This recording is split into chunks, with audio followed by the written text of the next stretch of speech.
Hi, buddy. Can you hear me?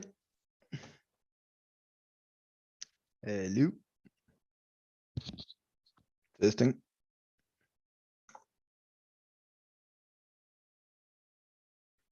Mm. Mm. I didn't have my microphone on. Can you hear me? Okay. Yeah, I can hear you now. I was like, I'm what the talking fuck? away. I'm talking to myself, apparently. I'm like, what? No, I'm also in the middle of a game. That's why. So I wasn't actually looking at the screen. Yeah. Cool, man. How you feeling? What's going on? Good. I'm just finishing a round of Dota. Some emo Russian dude seems to be pulling it into overtime. So I'm gonna need another 5 minutes. But I'm doing good. Just relaxing, enjoying my weekend. All right. Do you want me to give you 5, 10 minutes? We can start No, with. I think we'll lose now. Just give me a second. Just All right, a couple sure. of minutes. We're playing ranked right now, so if I drop the game, I'll be banned for like an hour when I come back later to play with my friends. No, take your time. So Uh, every people are starting to fill into the chat. What's going on, gentlemen, ladies and gentlemen, maybe. So let me be fair. Arms. Ryan is here. That's my moderator. Thank you for being here. Kraken. Yeah. Hopefully you can see everything now. Rick, nice to see you. Fido, everybody that's here, I appreciate you. So just to let you guys know, we got some things to talk about. Zaradar and I. And I'm gonna, as I usually like to do when we do these live chats, I want to give them a chance to chat, and kind of get the thoughts out before I really go to questions. Sit back, kind of chill out, get your questions ready, chat amongst yourselves in the chat there. And I, don't feel like I'm ignoring you. I will absolutely get to the chat, and we're actually absolutely going to ask a few questions of Zaradar. So what's on the agenda today, things that we want to talk about, are a couple of words that kind of trigger everybody. um, yeah, and I that's, guess. yeah, one of them is Senate, which has kind of been a big one over the past few days. And the other one is merge. And even though there has been kind of some clarification, not everybody maybe has gotten all that clarification. And sometimes it seems like people read maybe the title of things and don't really dive in and start making their assessments, just kind of on surfacey stuff. So we're going to get into a little bit of clarification as far as what exactly Zaradar means when he brings up these particular terms. And then, if you guys have any questions, we'll try to get some questions in at the end. I want to share something. I think I want to get started here. Let me see if I can do this. So a lot of this stuff plays out on Twitter quite often. Zaradar, can you see this screen when I share it? Yeah, I can see your screen. Okay, all right. So a lot of this stuff plays out on Twitter, and it kind of goes back and forth, and then these threads sometimes get so confusing that they kind of get lost. But I kind of did a search for Zaradar merge, right? I wanted to see what everybody was saying about it, right? And I came up with, so I want to read through maybe 4 or 5 of these real quick, and then we're going to move into something because I found this really kind of entertaining. All right, so I'm going to start here. Yord Addy says that Zaradar belongs to the merge. It does not add anything, in my opinion. He is moving like a parasite toward the direction of best personal profit. No different than TR, maybe just smarter, which it really doesn't take much brains. Vinko says Zaradar and Ed are Do Kwon's servants. Job of this too is to make possible the merge of Lunk and Luna. As we know, Lunk community is big, and absorbing it into Luna will save Luna from bankrupt. Lunk has nothing good of this possible deal, so I am strong against merging with Luna. Ryan Crypto says, I think some of the community misunderstands what Zaradar means by merge. My understanding is that there will still be 2 coins, but the developers will be the same, and all apps will be compatible with both. And I think that Ryan is thinking of parity, right?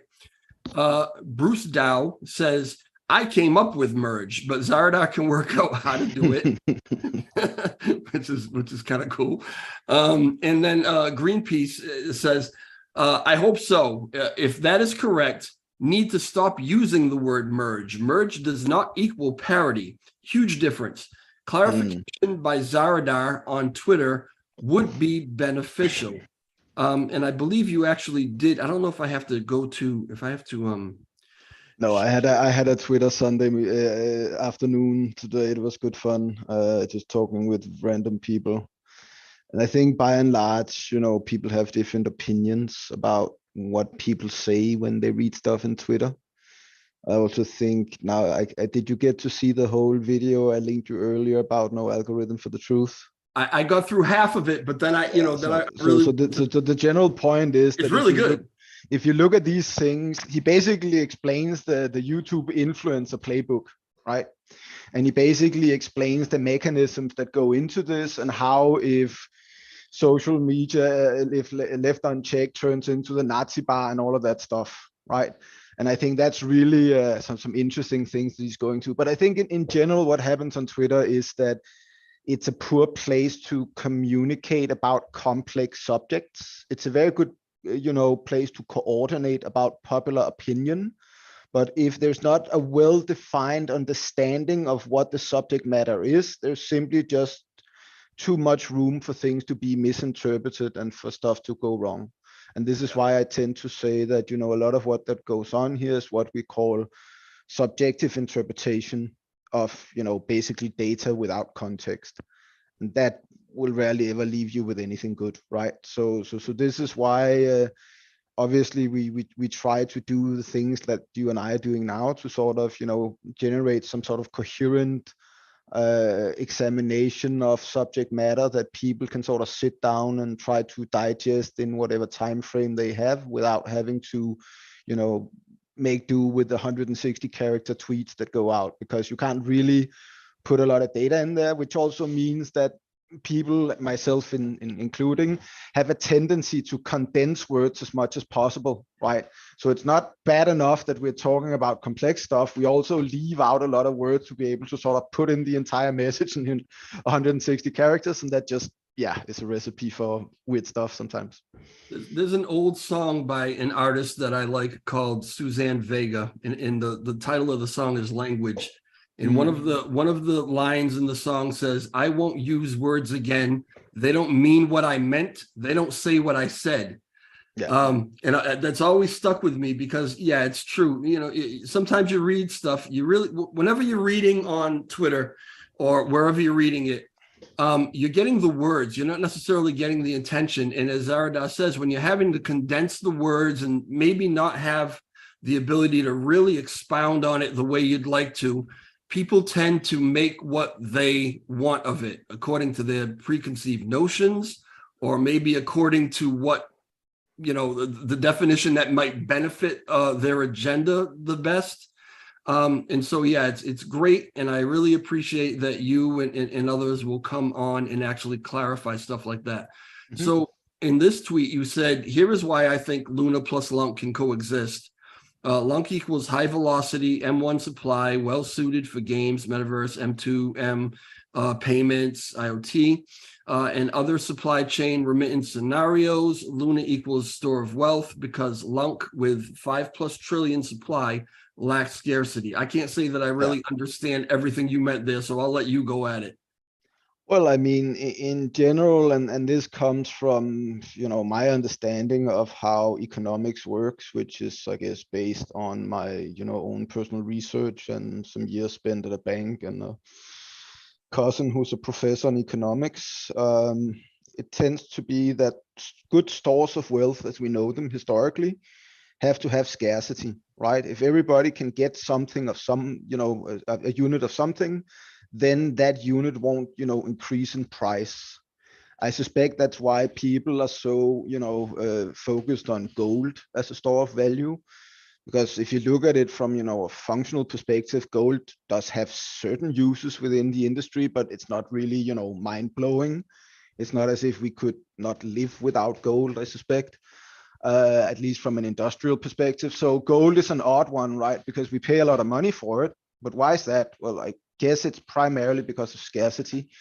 And the same could be said for a lot of the other things that people use as a store of value.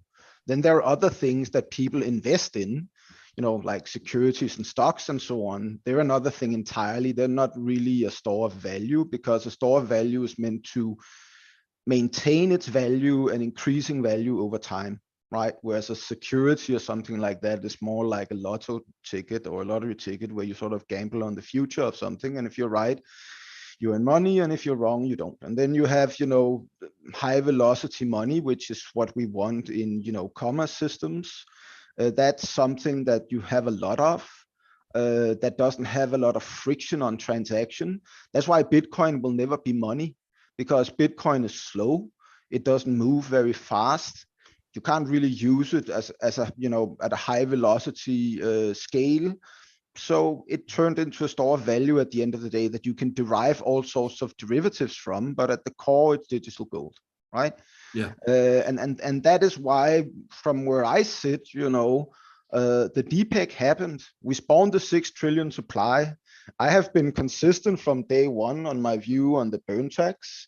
I've been consistent on the fact that it will probably take a century for us to get anywhere with the supply, which means, back into the billion range.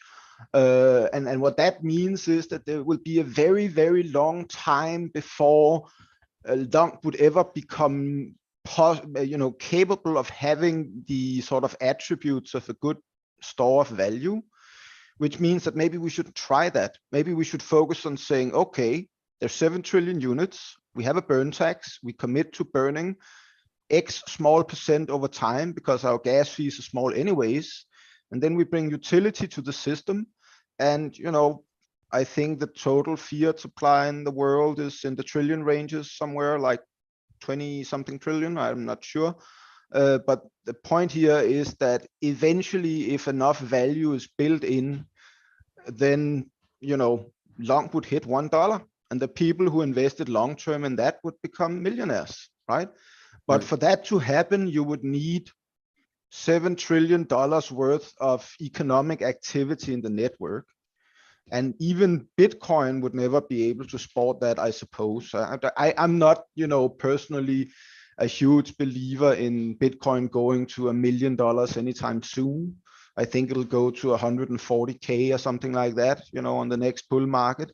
And then it'll probably correct down. But there's, if Bitcoin is digital gold and a store of value, then it only, contains the value that people put in it. I think Michael Saylor uses the term, a digital bank. Whereas if you look at something like I think what Alex called the euro dollar market, that has a lot more, transactions going on a daily basis, which amounts to more value over time, right? And at the end of the day, any currency, and that is basically what LONC is aiming to become, has a value that equates to, the average of the demand and supply versus how much is there, right? So if it's if there's $7 trillion worth of economic value transacting in the network, then LONC would be worth $1. If you then add into that also that we have this deflationary supply, because that is a key attribute for any cryptocurrency that wants to go up in value and not go down in value, then we could go above $1. But again, this is back in the realm of that won't happen for a very long time. And when it happens, it will be because we will have built this network, to scale into a lot of different business sectors with many different, successful businesses running on top of the network. All right. So, those are reasons why you feel like they can coexist. But what about this merge? What exactly are we talking about when we talk about merging the two of them together? So by and large, the way that I look at this is that when the split happened, The developers, they knew they were out of funding because they knew that whatever money they had on stash was now essentially worthless, which meant that they have to find a solution to that. And that meant that spawning a new chain was probably the better solution, right? And that means that the builders, as I call them, by and large, moved over to do the great reboot. And the investors, they basically refused to do that. And that left this, split in the community, which left us with, a large group of the user base on the V1 chain and a small group of the user base on the V2 chain, with all the builders on the V2 chain and a few builders on the V1 chain. And what that basically means is that we're doing less than we can combined, right? And by and large, these protocols are almost identical. The only real difference is in a few key feature sets around the market maker algorithm. So there's really no reason for these networks not to merge at the physical level while still maintaining the independent coins, right?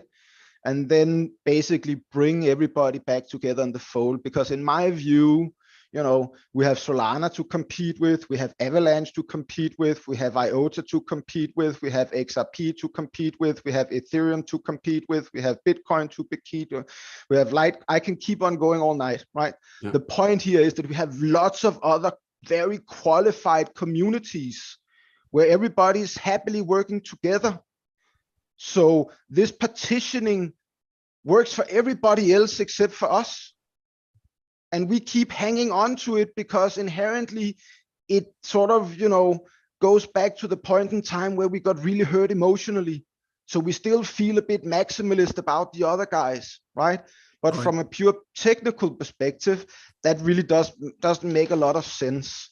So in my view, and I've been very consistent about this merge concept all along, I would love, to bring the builders back into the fold, find a way to physically merge the networks, and basically find use cases for both tokens, because there are use cases for both tokens that allow them to coexist.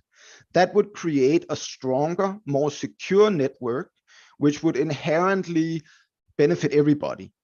And from my view on my, own personal computer, the PC that I'm working on right now, when I run the validator, on my machine, it's not necessarily breaking a sweat. It's not like we are, running out of space in our blocks to produce transactions. So I would say that by and large, if the validators fuse together, we would have a more decentralized network that could probably easily handle the same or the combined load of both networks, because it's probably not that big at the end of the day. So from my perspective, a long-term focus on basically doing a merger like Ethereum and Ethereum Classic did, I think is a good idea, because you could argue that from a historical perspective, Ethereum and Ethereum Classic are a very good sort of reference point, because they were born out of the same issue. Somebody hacked the Ethereum DAO through a vulnerability in the EVM, which meant that you could basically do a buffer overload attack on the EVM, so that you could do more than 20 and 30. If you did more than 1024 computations in a special way, you could basically get the system to send money to you. And a guy used that to drain the account. It almost crashed Ethereum. Everybody was up in the ass. And that caused a fork in the network that had these two networks go in different directions for, I guess, the better part of 8 years, seven years, until they then started talking about wanting to do a merge, because they were both getting to the theoretical limit of what their individual networks were. And that meant that they need to merge, which then goes back to the core, science of blockchains, which is that all of these blockchains might be different chains today, but the long-term view on this architecture was always that things had to find a way to merge together, because Bitcoin can't handle the entire world's transaction load. Ethereum can't handle the entire world's transaction load. None of the networks can handle the entire world's transaction load. That's why Visa and MasterCard still exists, right? If they could do that individually, we wouldn't even be here, and there would not be as many chains, I suspect. But the idea that the blockchain, OGs had and have been following all along, is to basically blanket the world in blockchains.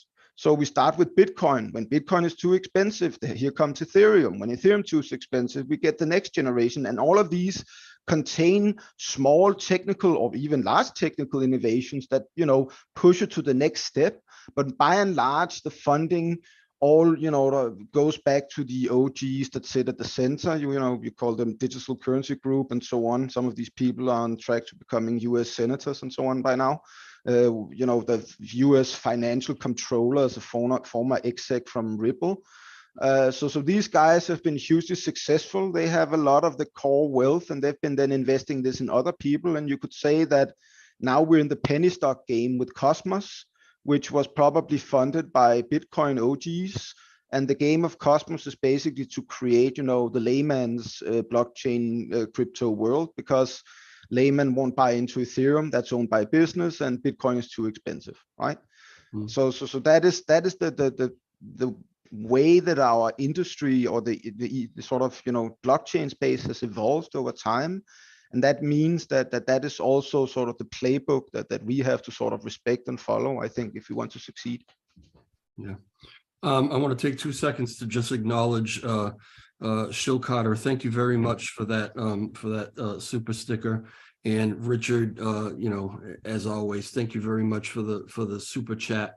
I really appreciate you guys. Richard, I'm gonna get to that question in a second, because I just don't want to get thrown too far off track.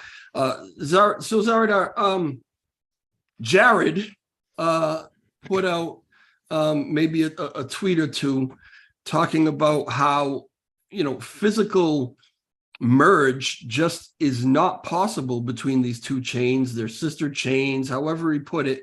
It's just not going to happen. And then a lot of people grabbed hold of that and said, well, Jared said it's impossible, so don't worry about it. It's not going to happen. But you have expressed to me that Jared isn't necessarily an L1 dev.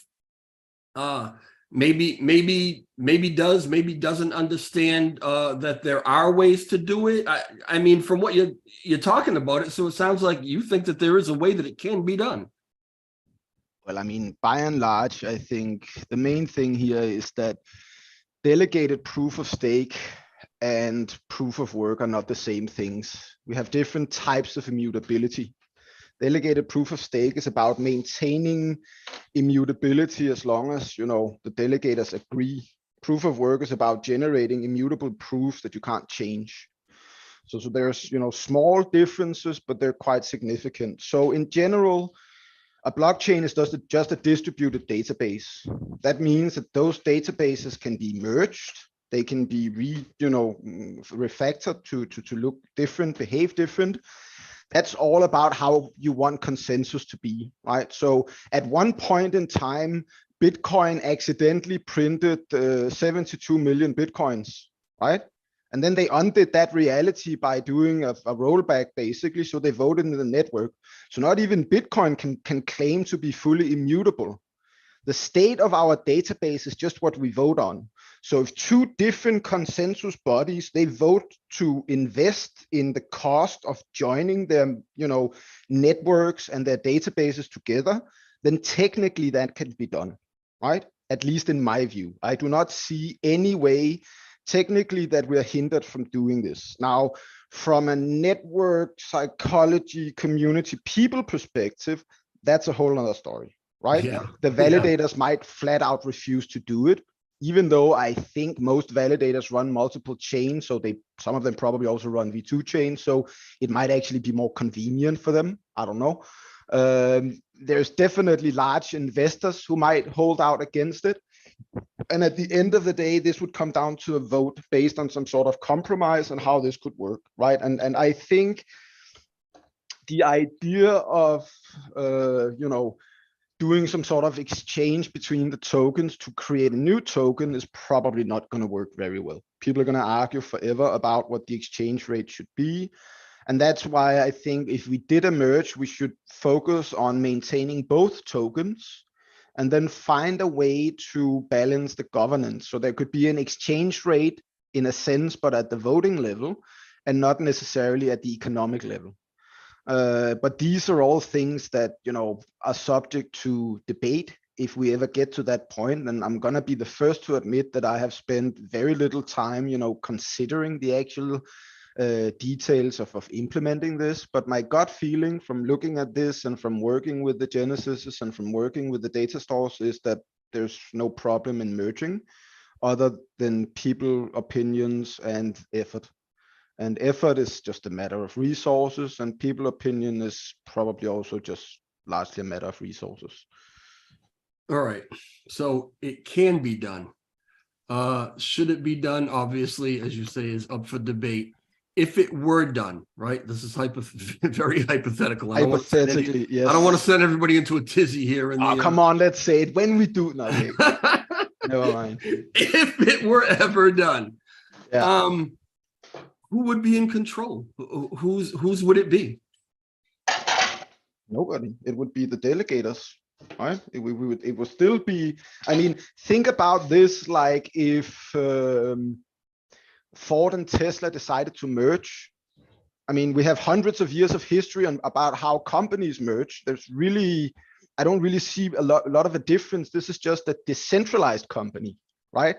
Or in our case, two decentralized companies that decide to merge their businesses together.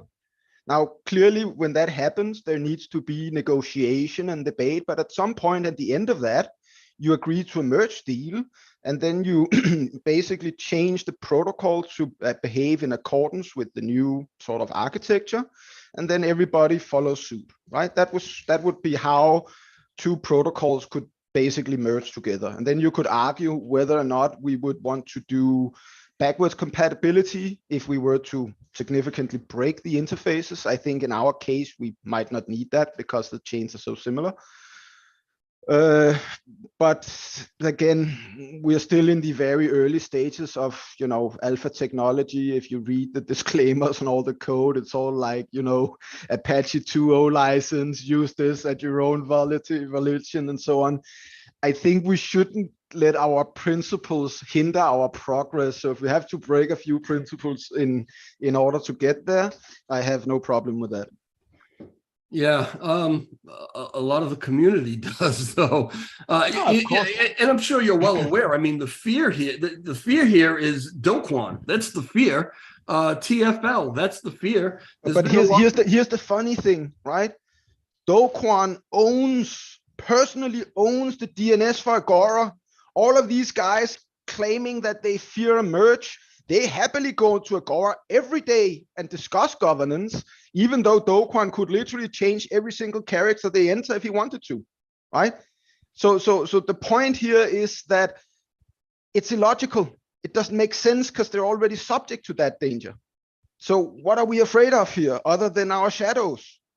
All right, because, and devil's advocate, whatever, right?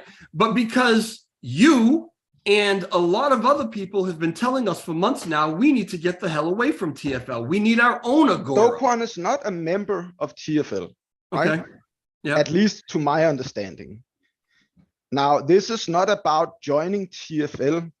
TFL might be a validator in V2. I don't even know if they are.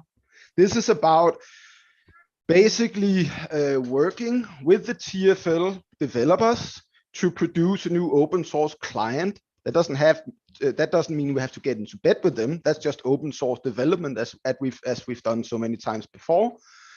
And then we need to share certain front-end assets. But if you look at it, we're kind of already doing that. The two layer one clients are, very closely related. We clearly have a feature set they don't around the whole market making stuff that we want to keep.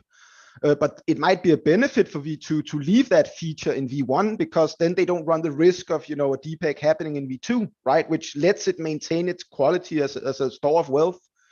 So I think from a pure intellectual property perspective, we're already doing all of these things. People are already using the Terra Station asset that is created by TFL. They're using the interchange, all of these things, right?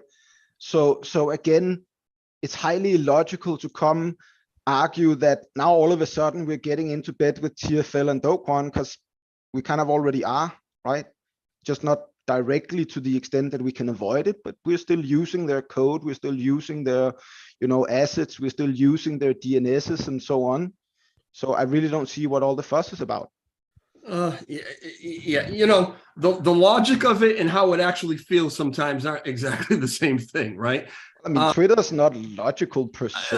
It's but like going to the pub and having a good Sunday evening with your mates, right? yeah, What comes out of that is not necessarily actionable, but it's entertaining at least. right. All right. Twitter is Twitter. We understand, right? I'm just talking about from a community sense and the feel or the vibe that I get from the community, right, is basically a big fear of getting any closer whatsoever to TFL, to Do Kwon, to anything over there. I mean, let's look at it, right? He left Lunk out in the gutter. He wanted nothing to do with it, left it sitting there. If it wasn't for you guys, we wouldn't be having this conversation right now. It would be dead. So talking about a merge in the feels of people, right, is like, all right, we fixed it all. Now we're going to bring it back to you so maybe you can benefit on it in some way. That's fine, Trev. But what do you want me to say other than I have consistently from the beginning said that if Do Kwon wanted to come back and work with us, we would find a way to make that work, right? In the early days, I remember Alex was the biggest anti-Do Kwon guy, and I was the guy constantly saying, hey, Alex, what's the problem? No, we shouldn't do that. At least when him and I were talking in private, right? So my point here is that I never had a problem of wanting to work with these technical people. I have been advised by a group of highly respected civil rights litigators in California who work for apparently one of the top 3 law firms over there that I should probably avoid TFL until after the lawsuit. That doesn't mean that I should never work with them. That just means that at the personal, committing myself to engaging in business with these guys at the entering into a company level or something like that is probably not a good idea, right? But just because some of my oldest friends has been in jail, even my father and my brother has been to jail, doesn't mean I don't talk with them because they used to be criminals, right? I just talk with them because I, know them. And that's okay. The world shouldn't ban me from that. So in the same sense, I'm not saying TFL is criminals because by and large, I don't really think they are. I think I've always said that I believe that they were young, people who got in over their head and they got too much success and then they got too arrogant about things and things they crashed, right? So we have to look at this from a logical perspective as investors. What benefits us the most as investors, in my view, is trying to get all the specialists and all the builders onto a single network because that makes the feature set of the network better, which makes it more attracting. It also makes the network more secure because you now have more servers maintaining the state. And it also makes, the overall transaction capacity higher because you now have more potentially archive nodes and so on, allowing, the service of LCD things. Plus, you don't have to do the same things all over again because by and large, I believe that Long and Luna, because they're so similar and they share so many front-end assets, will, continuously be replicating each other's features over time. So why not just save us that trouble and optimize that cost as well? So it's my view as a, long investor. And I recently had a few good trades in the market last week. So now I just cashed in another 100 million long to my bag, just to make that clear to everybody. But as a long investor, I believe that it is in our best long-term financial interest to merge the 2 networks, right? As a layer 1 developer, I believe it's in our best interest. As a human being, I don't know, but the investor and the tech guy probably overrides that part of me when it comes to this particular decision. There have been actually some of the lawsuits that were against them have been dropped. Yeah. And we're moving in a direction that seems like maybe the blame for that whole thing maybe was somewhere else, wasn't necessarily in Do Kwon and TFL's lap. But there's still a lot of things that need to be flushed out. I believe all of these lawsuits, the Do Kwon lawsuit, the SBF lawsuit, also the DCG lawsuit, they will all just magically go away. Well, yeah, well, those things tend to go away. They tend to go away because people have money to make them go away. But should they go away? Does that if the lawsuit all of a sudden goes away, does that mean that the people were innocent? You know what I mean? I mean, I don't know. I mean, the public demanded some sort of, a pound of flesh. I guess these setups are just the pounds of flesh being paid to the public. I don't necessarily believe it's the right people that are actually feeling the public heat at the end of the day. But that's another story entirely, I think. So you're not talking, when you talk about this merge, you think that ultimately it is, the best thing, you have an insight that some of us don't, and we have to, to a degree, we have to bow to that, right? No. You have to listen to it. Nobody should ever bow to me just because I have superior insight.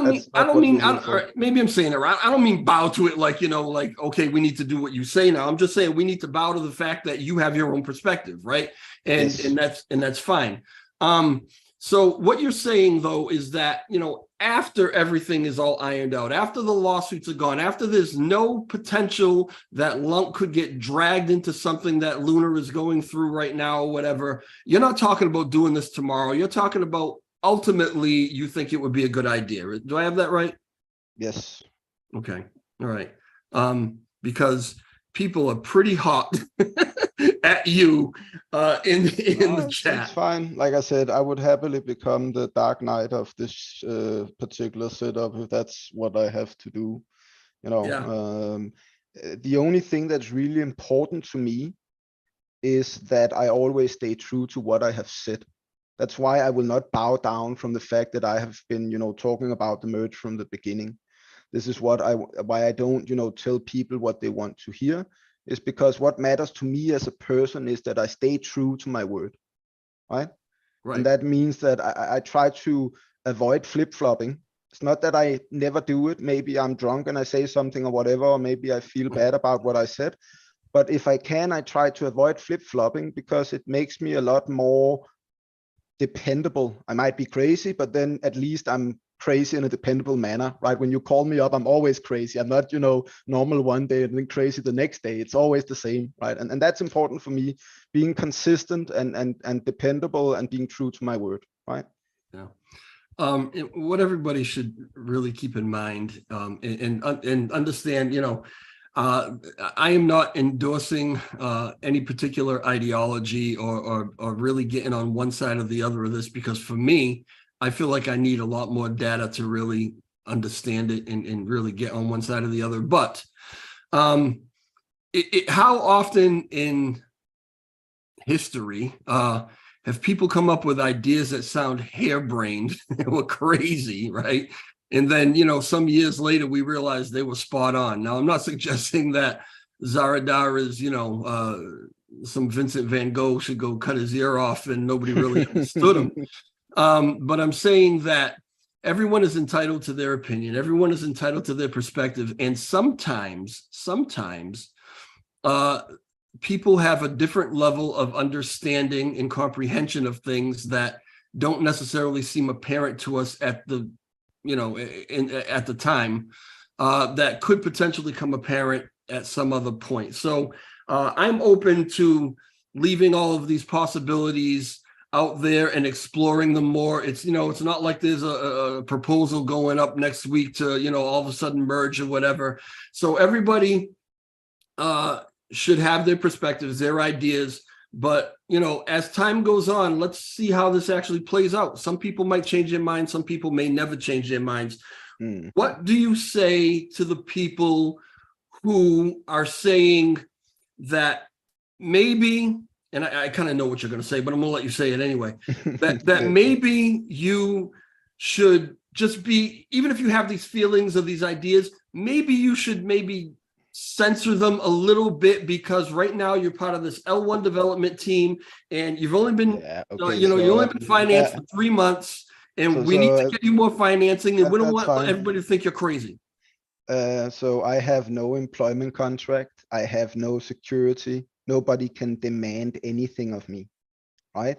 I'm gonna send an invoice at the end of the month to the TGF for the work I did, and they will pay the work if the work is in accordance with the goals that we established, which it obviously is, right? But this whole Twitter thinks that it's now all of a sudden my employer. If I go on Twitter on Sunday, I'm free to say whatever the fuck I please, right? It's as simple as that. Yeah. If I go on Twitter on Tuesday, I'm able to say what the fuck I please because anybody will tweet from their work or their McDonald's or their car or their home. So why shouldn't I be allowed to do that? Right? The fact that I actually use it as a means to come to do my job because it gives me insight into the community should just make people fucking thankful rather than me just waiting until Monday and then starting clocking in hours to have personal interviews with people to figure shit out, right? But this is the problem with these guys when they are with people in general. When people can't have logical, reasonable arguments, they basically become illogical and they start with their strawman and their gaslighting and all this other bullshit because that's just how the internet works, right? But thankfully, I've been on the internet for 25 years, so I have yet to meet a troll that can knock me out. I'm sure they exist. I just haven't met them yet. And in general, I would just remind people that the more they push the talent, the more we are inclined to simply just say at the end of Q1, you know what, this was a fun social experiment, but I'm going to take another job and I'm just going to do that instead, right? Because as I said, there are no contracts, we have no benefits. People should consider that before they start considering themselves an employer. Yeah. All right. Richie, I see that wasn't actually a question. It was basically just, support. And I really appreciate your support and I appreciate everybody's support. You should check out Richie's Plain Talk. He also has his own YouTube channel. And it reminds me of the frankness and bluntness of Zaradar, which honestly, I appreciate. And I know that your frankness, I'm sure you're aware in your life, can sometimes rub people the wrong way, as mine has over the years, right?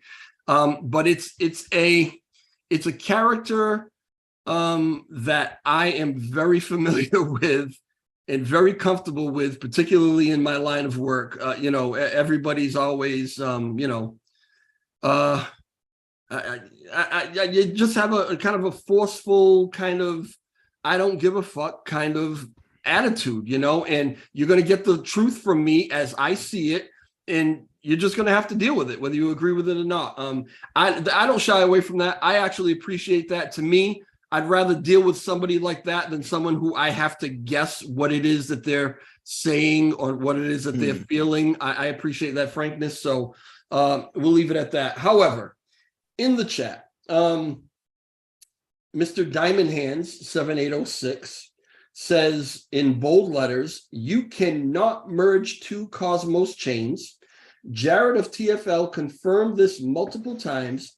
If you want to work on collaboration, aka devs of Lunk and Luna working on how to make both chains better, sure. All I can say is that parroting the words of a guy who's not a technician is really not a good place to start if you want to make an argument for anything. So I'll just go ahead and say it again. It's a decentralized database. It's key value stores with, stuff in them that we can modify. And if consensus accepts that, that becomes a new state. So you could literally modify most blockchains, except the proof of work ones, they're a little harder to modify, right? But other than that, not a problem. Which really speaks to some of the things that I've been tweeting out over the past couple of days, as far as taking everything that you read from your favorite guy as gospel. We as a community have really got to get out of that, because there are things that come out on Twitter, things that come out on YouTube, that the people that are putting it out clearly did not do any research on it, did not, all you're going to do is send a direct message to somebody and get some clarity, get some clarification. And they make no effort to do that whatsoever. And then put these things on either Twitter or YouTube or whatever. And everybody just, oh, it's on the internet, so it must be real, right? And not to say I think to give a comment here, I think in general, one of the problems is that it's not really about the people that they yell at, it's about themselves. They feel rotten about their life or about whatever. And then they see something, we're back to the trigger word thing that you mentioned earlier, trigger word for their hopes and dreams, and they just go explosive and they start spewing toxic all over the place, right? But this is inherent to the internet and has actually become an increasing problem over time. But as a person who plays, I've been playing a game called Dota for like 20 something years now. Whenever you play a game of Dota, you will either get called a retard or your mother will be called something bad. Or if you step to the wrong place, some Russian guy will start yelling at you in, Russian or whatever. It's just how it is, right? And I think, maybe over time we can work through this reality we now exist in, where everybody shares everything, both the good and the bad, which means we no longer live in the old world back in the 60s, 70s, 80s, and 90s, and so on, which was about, having a reputation and being respectable. Now we are truly integrated, both good and bad, and that creates, maybe an amplified bad face of who we are in our worst days. And I think over time, as people get tired of these internet cesspools and so on, these things will, basically go away and it will become a more mature conversation. And I think for me, this is what I'm always trying to encourage in the long community is mature conversations, because we have been trying to get out of an adolescence phase. If we can, get rid of the toxicity and just start encouraging people to have conversations and maybe not make people, super afraid of failing or whatever, then maybe we will start to see true innovation, the kind of innovation that creates, true groundbreaking change within blockchain and crypto and so on, in a way that would really make our investors, whole in a way that we probably couldn't otherwise without a lot of sweat equity. But if we just keep flaming at each other and we just keep fighting, then, it's going to be a long, hard grind. Yeah. So Faluna says that everyone should listen, digest, and learn, then decide. And she's probably speaking to someone specific, but you don't want a merge. You don't speak for the community. Very, very often people are like, oh, the community feels this way, the community feels that way. Well, you feel that way, and there may be some other people who agree with you, but everyone wants to speak for the community. I just want to clarify that, listen, I personally appreciate all of the updates and everything that come from Jared. I really do. There's a lot of things that we wouldn't know. We wouldn't have known when Interchange Station was ready to go. We wouldn't have known anything about what some of the delays were. We wouldn't have known any of those things if it wasn't for him taking of his time to get that information out to us. And so I really, really appreciate that. But to Zaradar's point, just because he's very, very vocal and very helpful to us doesn't mean that he might know everything about every aspect of this. So, if there's more information that maybe he, isn't aware of, or maybe that he could learn from, that's possible too. Don't think that just because, But if I can add something, I think Sure. it goes both ways. There might be a world where I'm wrong, right? But I just don't see that world when I look at the code. But in my view, we all owe Jared a big debt of gratitude, right? He kept TFL together. And if TFL had fallen apart, we would have felt that as well, right? The LCD would have gone offline. We would have had all sorts of other issues. So in a way, he kept that group together while we created our own situation, which is good, I think. So we created our own reality. But I'm like I said, I have never spoken with the guy directly. I've been told by people who know TFL very well that he's not a technician. And in my view, I think sometimes, when people talk about things, they might reason about them from the perspective is this is just not never going to work. So I'm just going to dismiss that offhand, right? And this is where I think if Jared and I were to sit down and talk about it, we could definitely fairly quickly get to a consensus around, him either telling me that it's never going to work and I'm a retard, and I would be happy because then I would learn and grow, or I would tell him that how I could think it could work, and he as a Cosmos product owner of a project manager or whatever he is, could basically say that's great, let's and so on. And that's the kind of collaboration that I'm looking for, and that I think people should all be looking for in order to strengthen the core technology that drives our protocol, right? But by and large, I think we all get a lot of questions all the time, and I think sometimes we just give quick answers, and then that gets taken to another context, and then that gets put up on this can't be done because so and so said so. Again, let's sometimes just consider where the context is, and maybe people can be enlightened to think otherwise if they get into conversations with the right people. Right. And let's all remember that anyone can come up with an idea that they think is best for the chain, and even submit a proposal for it. And let's say one day we saw a proposal about this merge. It still needs to be voted on, right? If nobody on this side or nobody on the other side wants it, it's not going to happen. So it's fine to express your opinions about it. Hey, I like that. Hey, I don't like that. But we really got to chill out on this thing that we did back in 22, where somebody says something you don't like and all of a sudden they're your enemy.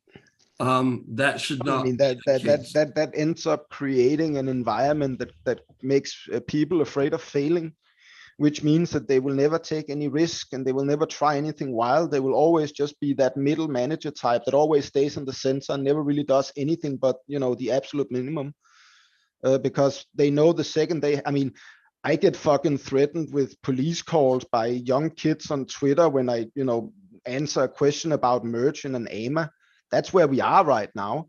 Yeah. Thankfully, I'm used to this type of stuff. Maybe not that I've exposed myself to it a lot, but I've experienced it a lot around me.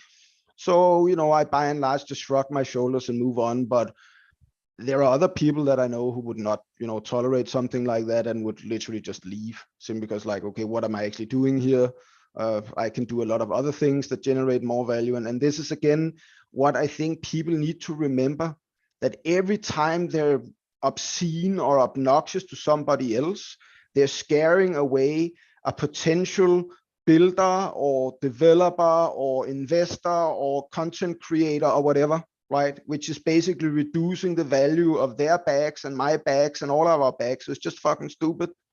Yeah.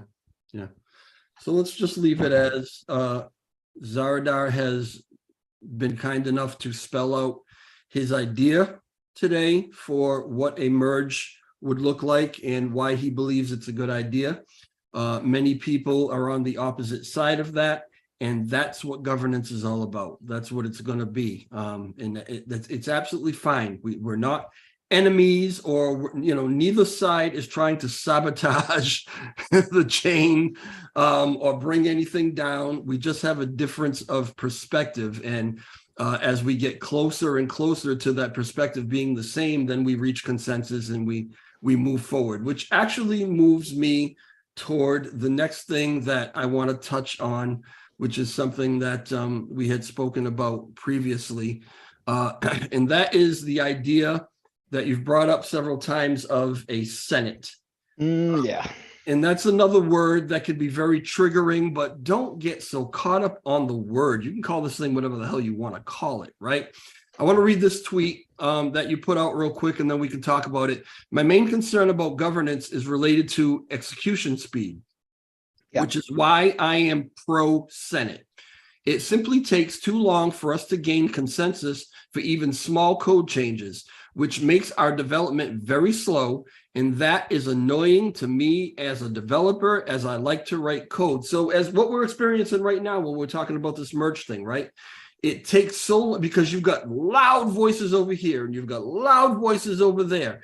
And the people in the middle who really don't understand this stuff are trying to listen to everybody screaming back and forth.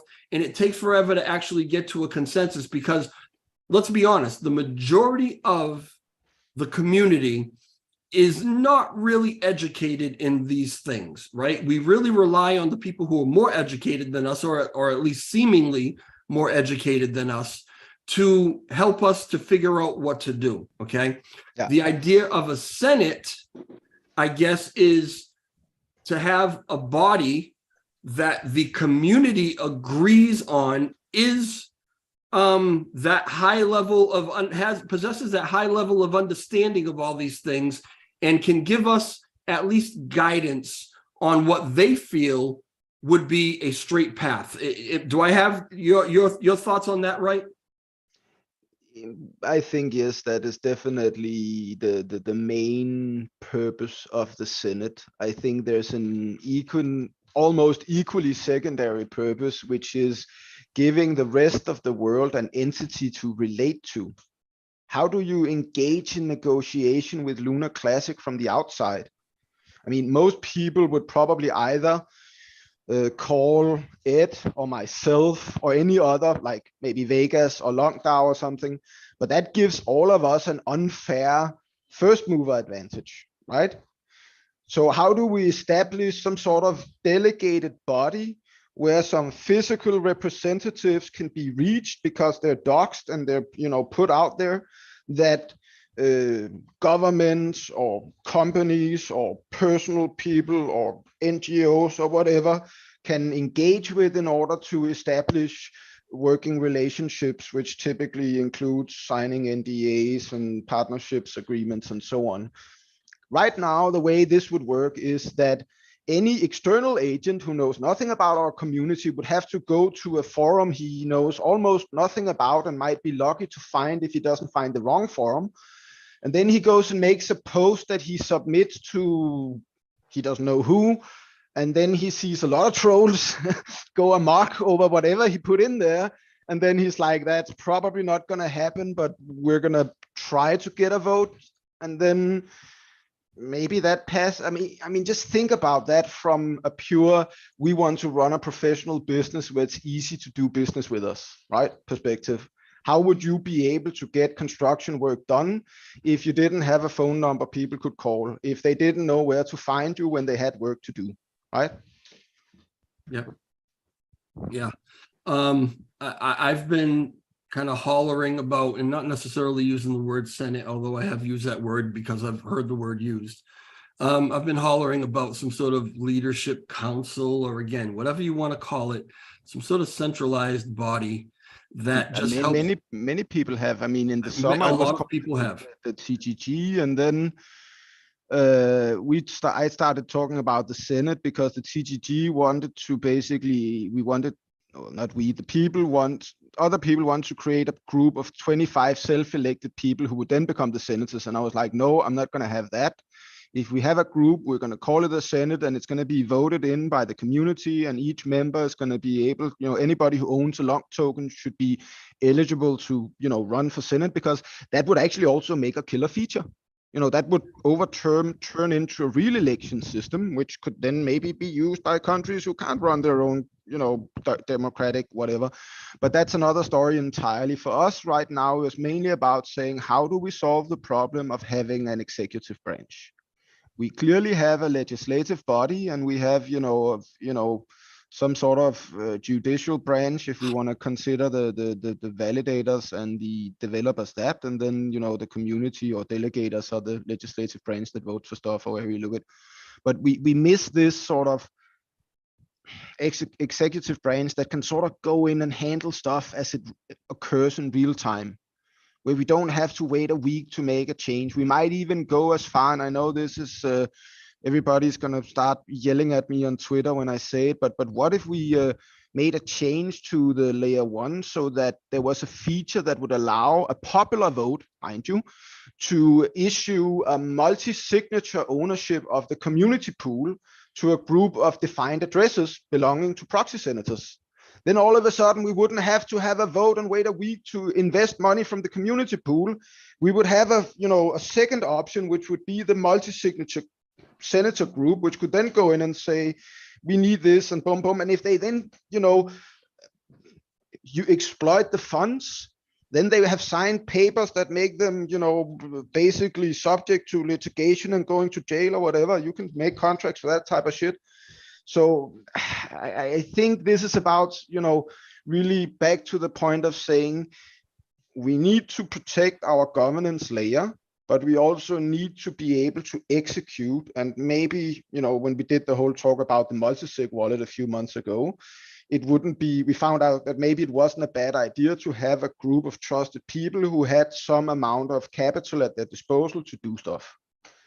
Now, how we get there, that's not really my problem, the way I see it. I'm stating the requirement because I look at the world that I know and I can see what our problems are. And if everybody yells, no, we don't want a Senate, then that's fine. Then we can go with the existing system. But the problem with the existing system, as Jacob pointed out earlier, is that the existing system is actually a Senate. The validators are senators.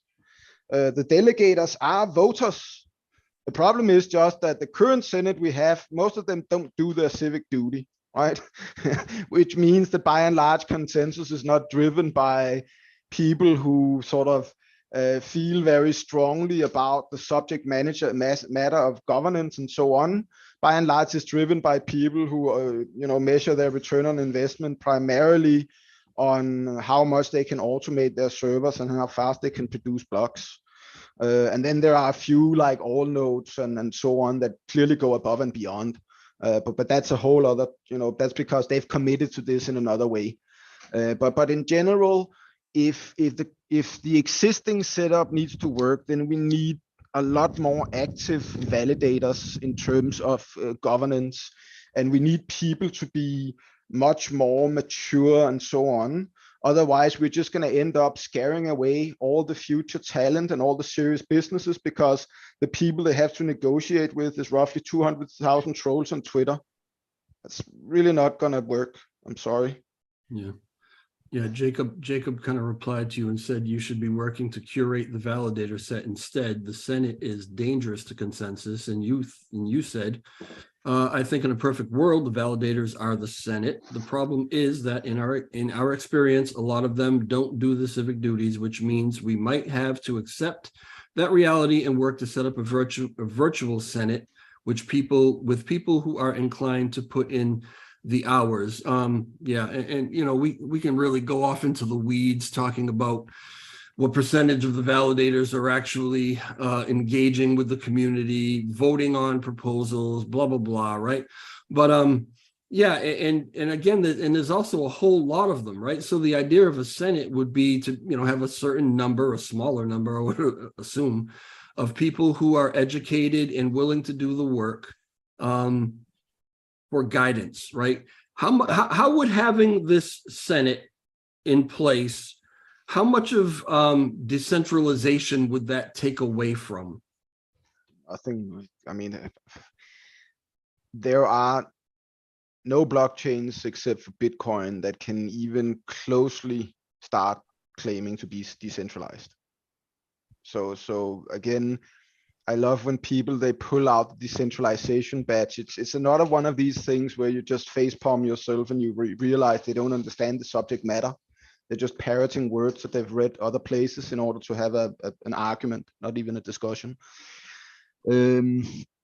Most Cosmos chains are highly centralized. Ethereum is highly centralized. XRP doesn't even, hide it. It's part of they proudly claim to be a permissioned ledger. So yeah, the fact is that when you build blockchains, you can have different topologies that gives you different characteristics. Public blockchains, they typically are more decentralized. That makes them more fault tolerant, which means that they don't crash if the central data center crashes. The cost is that they're slower because there's much more, replication and redundancy checking and so on. Centralized systems, on the other hand, are much faster because they don't need to agree with a lot of other people. And then you have like flavors in between. Let's call them hybrid networks, right? So you can have a public Cosmos chain without a staking module, meaning that you might have public LCD endpoints people can call, but nobody can add new validators because it's a permission chain. right?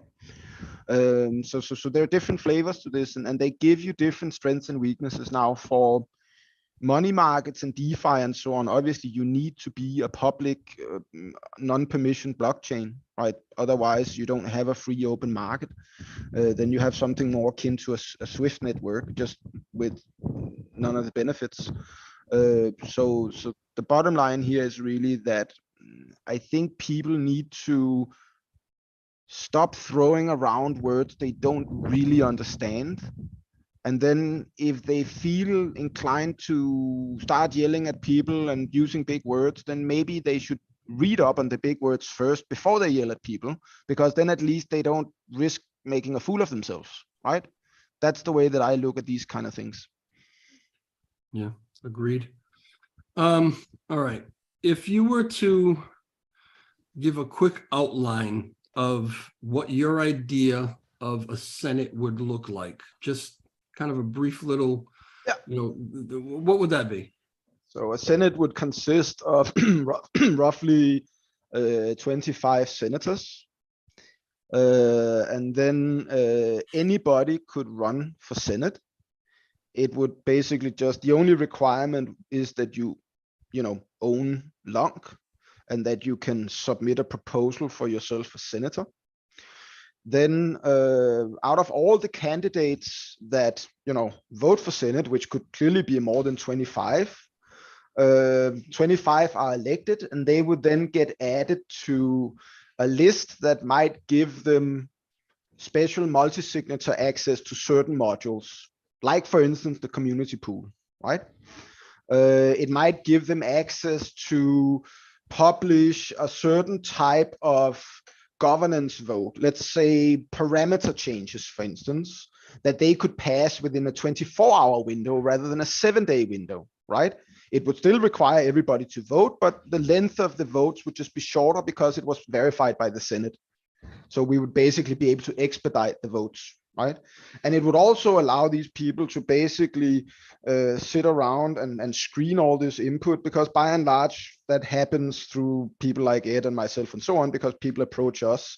Instead, they would be able to approach the shared Senate, and we would then be able to maybe employ some officials for these senators who could sit around and do paperwork or whatnot.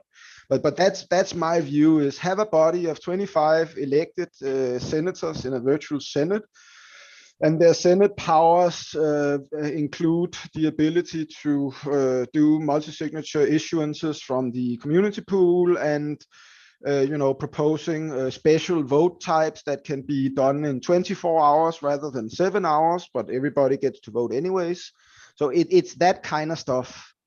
And then we would have to see where it goes from there. It might, shrink or expand depending on our needs and so on, but that's biased. That's almost as far as I've taken the thoughts so far.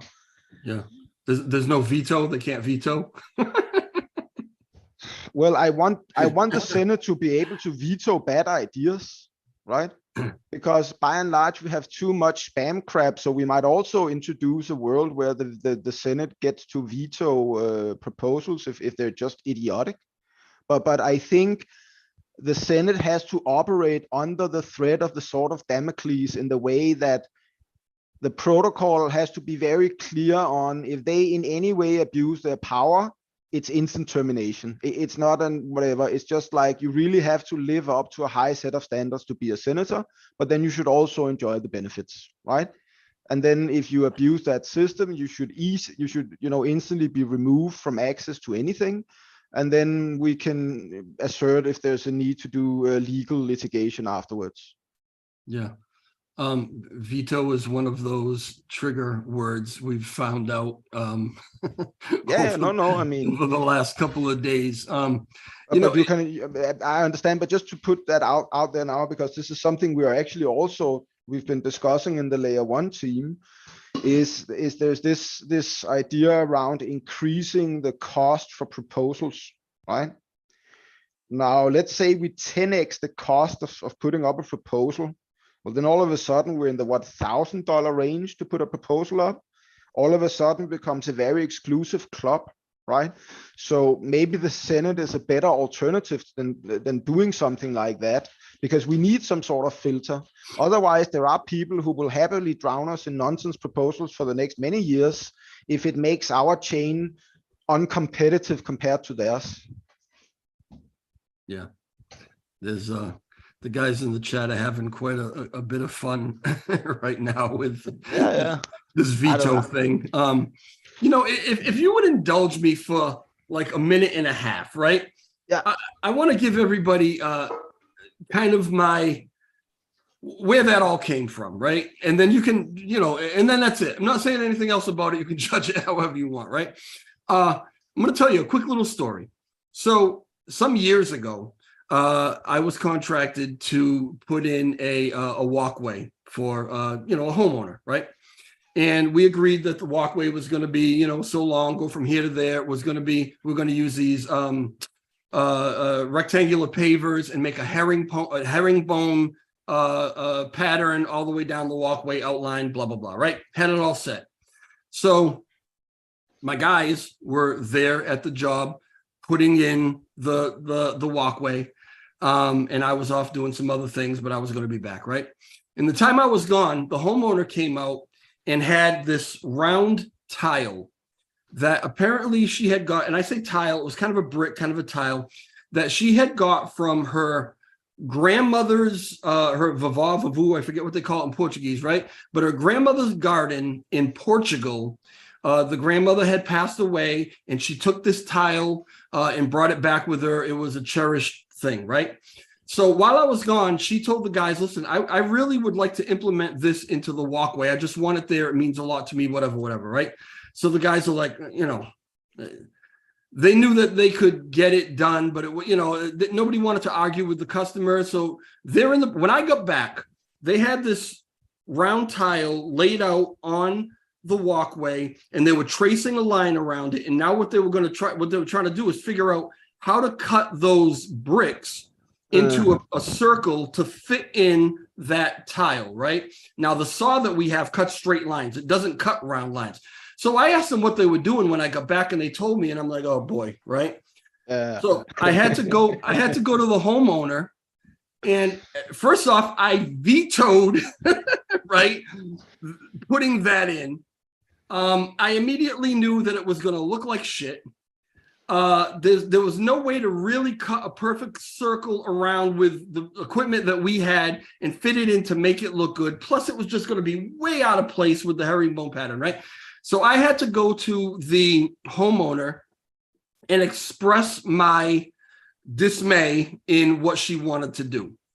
And, you know, after explaining the difficulties of it, how much longer it would take my guys, which was not accounted for in the proposal, right? So, you know, the additional money it would cost, and plus my opinion of it's just not going to work, it's not going to look good, and it's not going to fit, right? After expressing all that, I was able to persuade her that maybe we could implement it somewhere else on her property, right? So when I talk about this veto thing, that's all it is. It was like, okay, you guys just proposed something, or you know, just move something forward that is not going to fit with the path. It's really going to make things difficult. So we want to take a break and talk about what the objections are. And if you listen, if she still wanted to put in that round tile, I would have made it happen, but it would have looked like shit. I know it would have, but the customer's always right. It's the same thing here. The community would always be right. If they went ahead and still wanted to vote for it, then fine.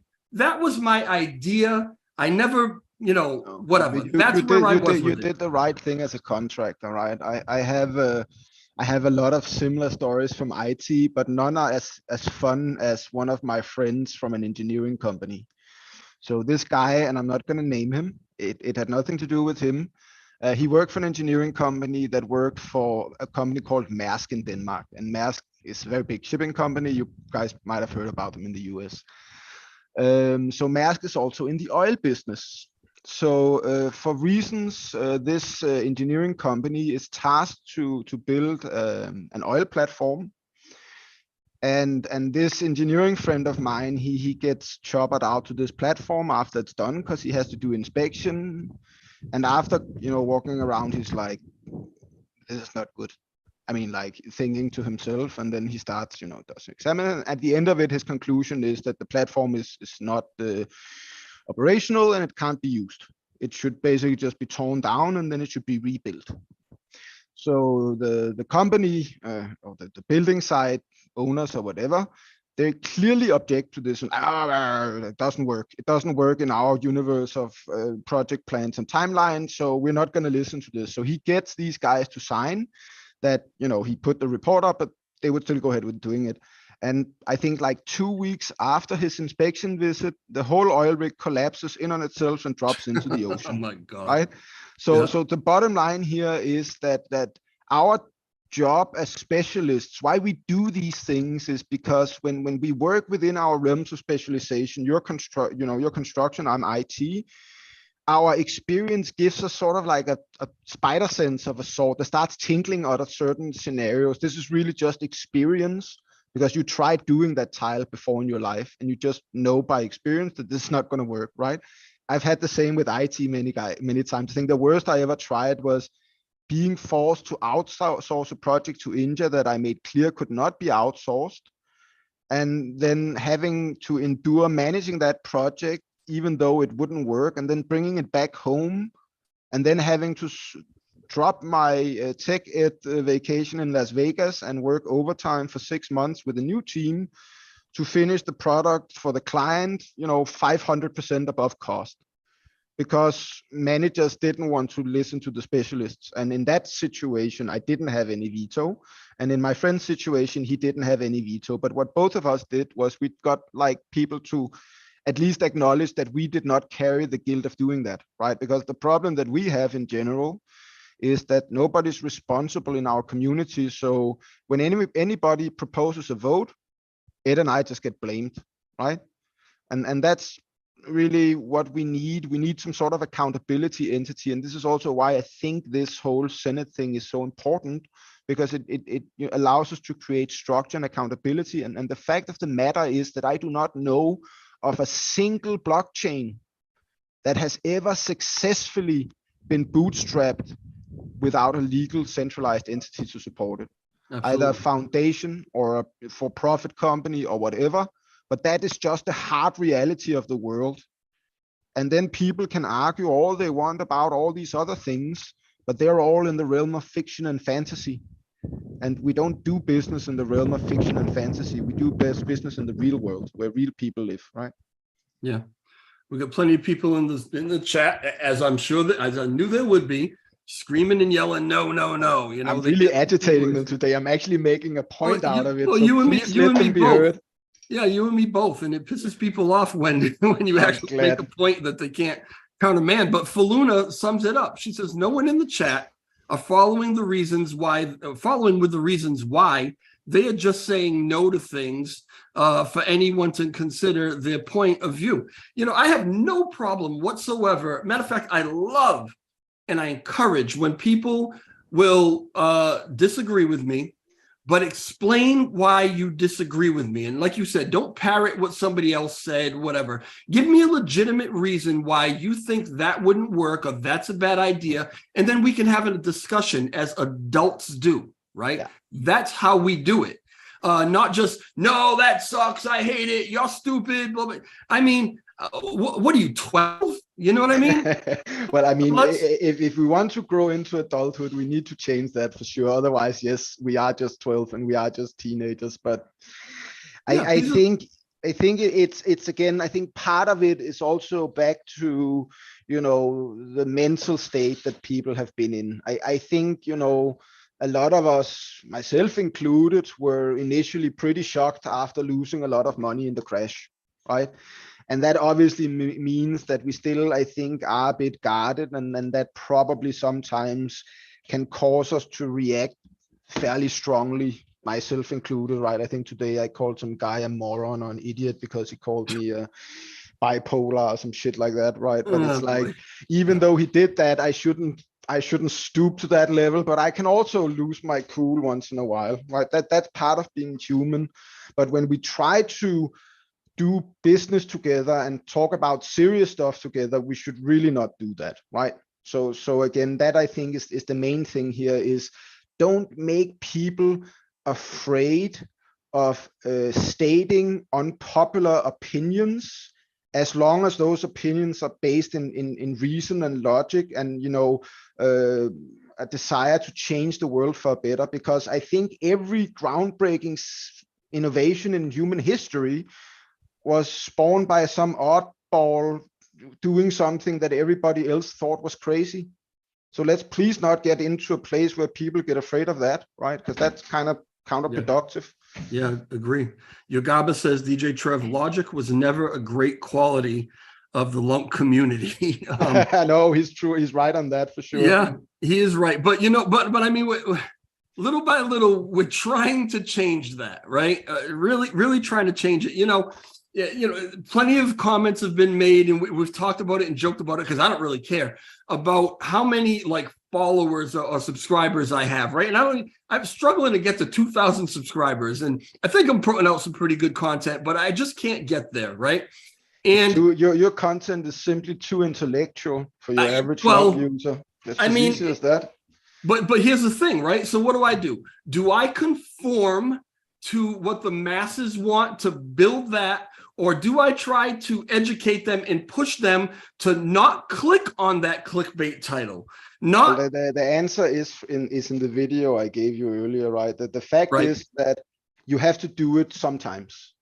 If you never do it, what this guy who has 2 million subs, he basically says is that then you don't understand part of this authoritarian game that is now being played of people looking for a central figure that they can relate to and build some sort of relations to because they need that in their life or whatever.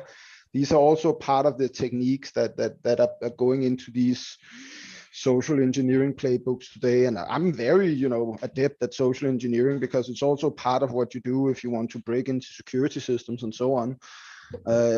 But the bottom line is that it is what it is, and I think social engineering is akin to manipulation, and it's not bad if you don't hurt anybody. If you hurt people, then that's where you sort of step into the realm of stuff you shouldn't do.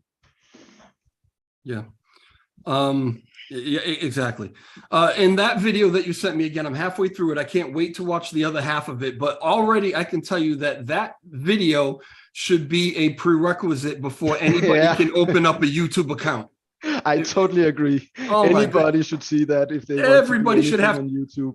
Whether you're a creator or whether you're just someone who likes to watch videos, it should be a law that you have to watch that video first. Yeah. So where was I? All right. So Danny DeFi, who comes out with some really cool art. If you haven't seen it on Twitter, I really love. No, I love his art. I retweet it quite often. He says right. We can be so much more dangerous and effective when we organize better and execute fully. Absolutely, Danny, 100%. Lulian, who is a good friend of mine, and who is helping me out with quite a bit of things, and who is quite the knowledgeable person in L1 development himself. He says a lot of people in community don't understand what means to be I'm assuming he meant agile. I think he might have spelled it wrong. I'm building him up and he spells agile wrong. Everybody need to understand that in the current situation, this blockchain is not going much forward. I agree with Zaradar. Yeah, we can't keep spinning our wheels. We have to do some of the things that we're talking about today, even though it's going to hurt. Yeah, I mean, it's basically, either we innovate or others will innovate in our place and we will die, right? And the problem is that our governance body is not mature or efficient enough to ensure that happens. So this is why maybe we need to create a system where the investors in general can leave that to others, which is not that different from the executive division in a company, right? I mean, the CEO, He's basically just hired by the board of investors to manage the company. So you could argue that the senators is just a club of CEOs that were hired by the investors to manage their business because the subject domain is too complex, or the investors don't have time, or I don't know what their individual reasonings are for not doing their work. But the fact of the matter is that even if they could do their work, it still takes us a fucking week to change a parameter, right? Right. Yeah. I mean, what the fuck? Yep. It still takes us a fucking week to pass a vote on changing a code. I think in the last, 2 weeks that we've been running now, even minding that the first week was onboarding, so we didn't expect to do a lot. We did get a lot of stuff done, but most of the stuff that we are working on currently is in the realm of proposals and testing the stuff that we did, right? I'm used to writing, tons of lines of code every day if I can. But layer one development is like writing code by mail. I write a few lines, then I send a letter and I wait for a week for an answer to come back. And then I compile the code into my machine. That's just not great. Right. Right. Well, I mean, this is going to have to be a conversation that we begin having in earnest. Hopefully everyone gets past their fear of these trigger words and sits back and actually listens to the explanation and the reasoning and let's talk like adults. I don't know about anybody else, but I own some LUNC and it hasn't really moved price wise, where I want it to move, and I would like it to stop moving that way. So we can sit and argue all these semantics all day long. Can I just point out something here? Yeah, of course. So over a 6-month period, after the crash, when we hit the bottom, long is still up, 200 and something percent. Now, I understand that we're also down from the last all-time high, and new investors who bought in there are wanting the bags to go up. But overall, their value, the asset of their investment does actually appreciate at an above average rate right now. Compared to the rest of the market. So maybe they should just relax, right? Yeah, well, I mean, right. I hear you, but at the same time, the car in my driveway and in my garage is not a Lambo. So let's be honest about it. I got a Lambo a few years ago from a friend after some crypto trading. It's about 2 inches. It's yellow. It fits in my drawer, and I'll happily mail it to you if it makes you happy. Well, if we can put it through if we can put it through one of those Ant-Man No. It's a toy Lambo. You can't even sit in it. It doesn't even drive itself, but it's a Lambo still. My point is, Trev, what would you even do with a Lambo if you had one? You have no idea. You have no idea the attention that I would get to myself, the fine women I would pick up. And no, I'm just okay. Kidding. First of all, you have a wife, you have children already. Me. You're way too old for a young girlfriend. Not that you can't manage it for a few weeks, but then you'll get can't keep up with her. Here's what would happen with that Lambo. I would be standing on the porch watching her drive away in it. That's what would happen. Exactly. Plus, and that's another point, it's not good for the environment if we all get Lambos. I live a fairly Spartan life. I don't buy more than I need to. I actually don't have a suit right now, at all. And I'm cool with that, right? Why do I need to go once in a while it's nice to go on a nice trip, but I don't need to go to, somewhere bounty far away for 3 months and spend hundreds and thousands of whatever dollars to have a vacation and burn tons of resources in a world that already has too few. So in my world, I think it's like, let's not buy a Lambo, let's buy a bicycle. It's better for our longevity anyways, right? Then we don't die from a heart attack and shit like that. I appreciate you, but you are such a buzzkill sometimes. Yeah, that's me. Hey, I want to ask you about one more thing and then we'll let you go, right? Something else that you tweeted out. It's on the screen now. Crypto outlook for next week. You want to tell me about this? You're feeling bullish? Well, I've been following the crypto markets every day for 8 years, so I'm not even considering what people say. I just look at the metrics and the data. And people have been buying Bitcoin futures hand over fist for the last 2-3 weeks. Which means that price will go up. Now, if Bitcoin has to go up in price from breaking the 20K floor, which was the 2017 all-time high. That means it has to go to 25,000. Now, if it goes to 25,000 on a Monday, then the US is going to FOMO in on a Tuesday and take it to 30K. But my current view is that it will go to 30K. If Bitcoin does a 10K move, then historically all altcoins go up by at least 100%, which means you can easily just double all their prices from here and then be a bit conservative, which is how I came up with the numbers. All right. And this is in the next week, you're saying? Yes.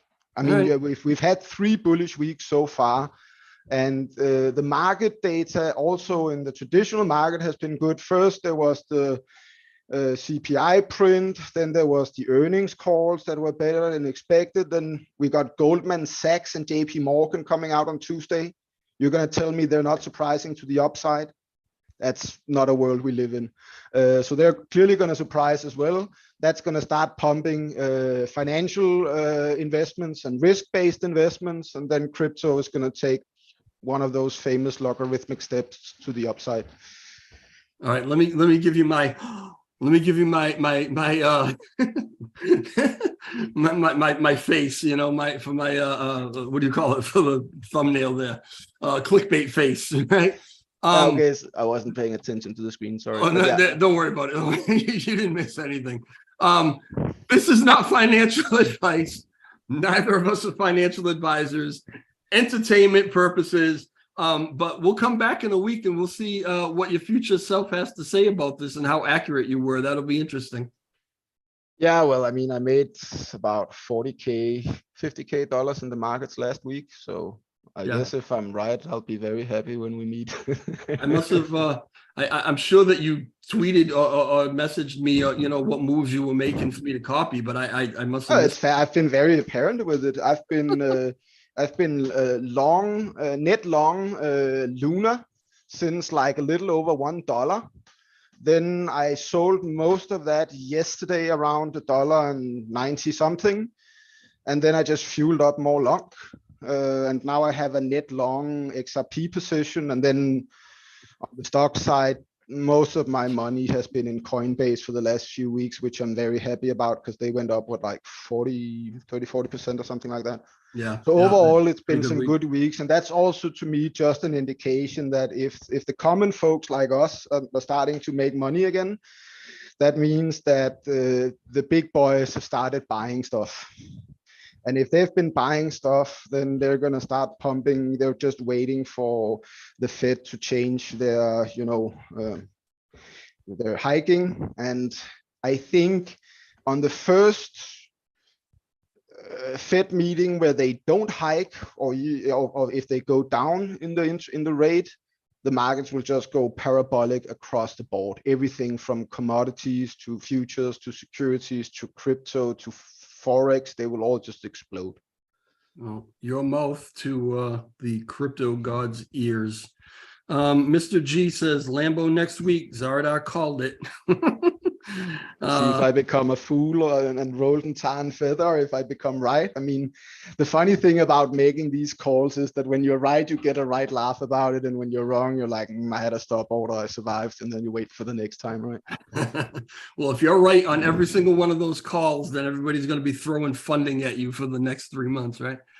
Statistically, I have been very good at calling this, but I've also had a few very bad plays.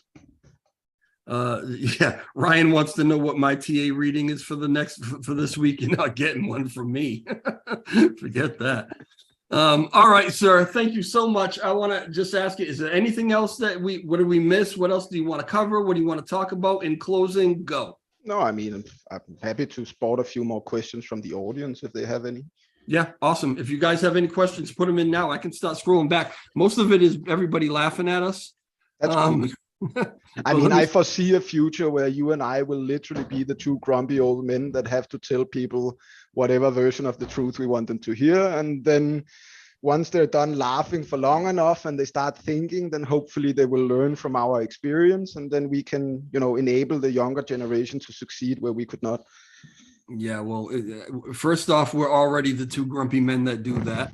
Yeah, I And know. and secondly, if I can get anybody else to listen to me, it would be amazing because I have 3 boys that you know They don't listen to you. I did all right with, but let's not get crazy.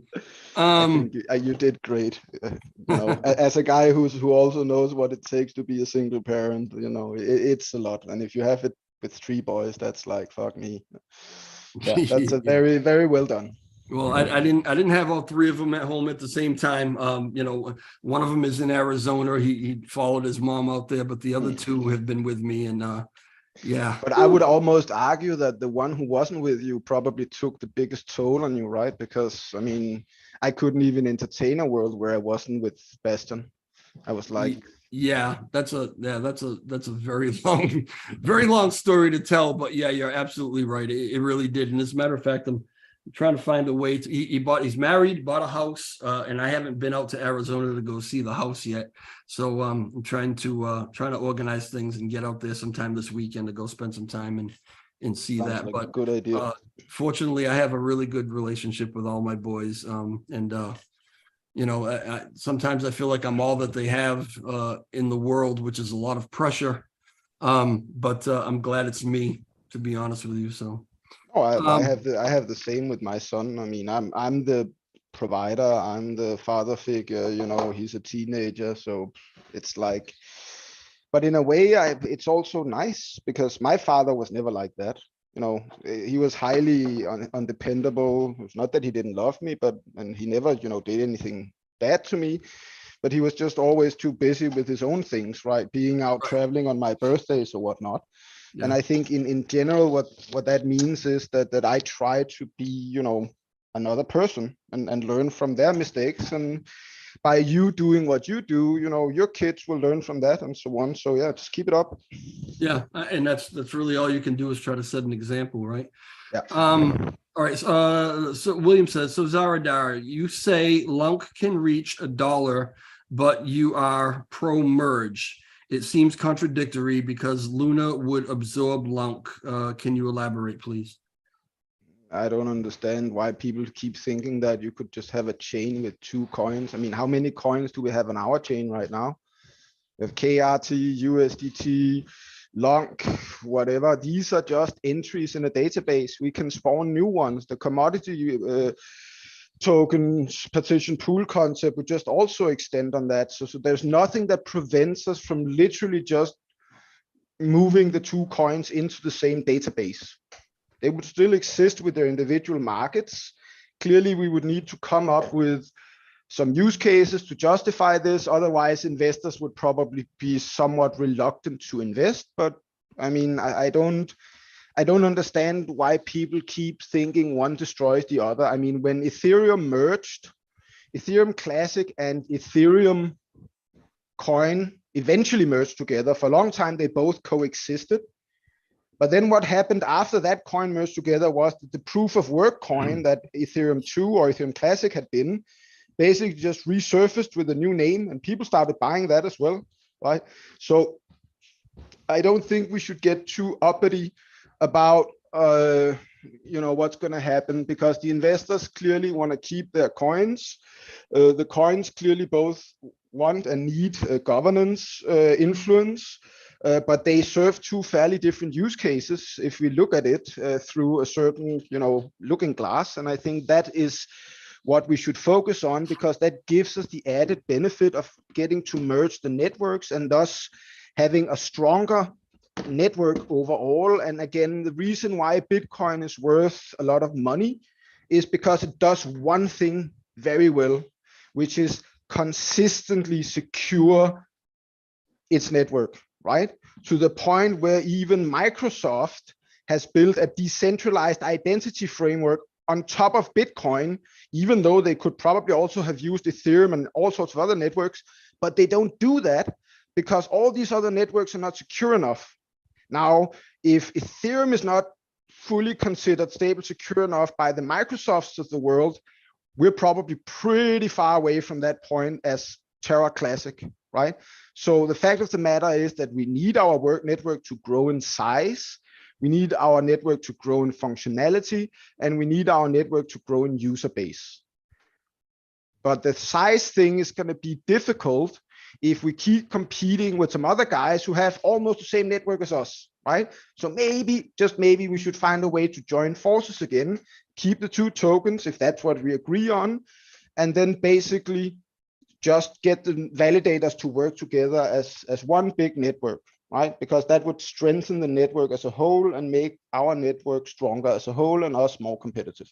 So for me, it's purely seen from a technical optimization security perspective, and from an investor perspective, like I said earlier, it's not really looking through it through my hurt feelings or do I want to whatever, I think at some level I'm also like, but the logical side of me is like, no, it's more logical to do this, so it's better, right? And that's what I follow, is my logic. Other people can follow their heart if they want to. That's their choice. You ask why people believe that. People believe that because it's what they're being told. It's what they're being told by their favorite YouTube guys, who,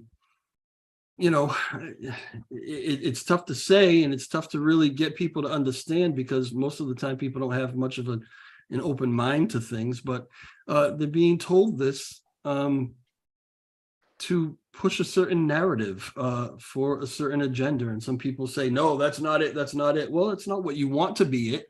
But in many cases, that's it. That's what you're being told, you're being fed, but it's not necessarily the reality. But you as a guy who has 2,000 something subs, right?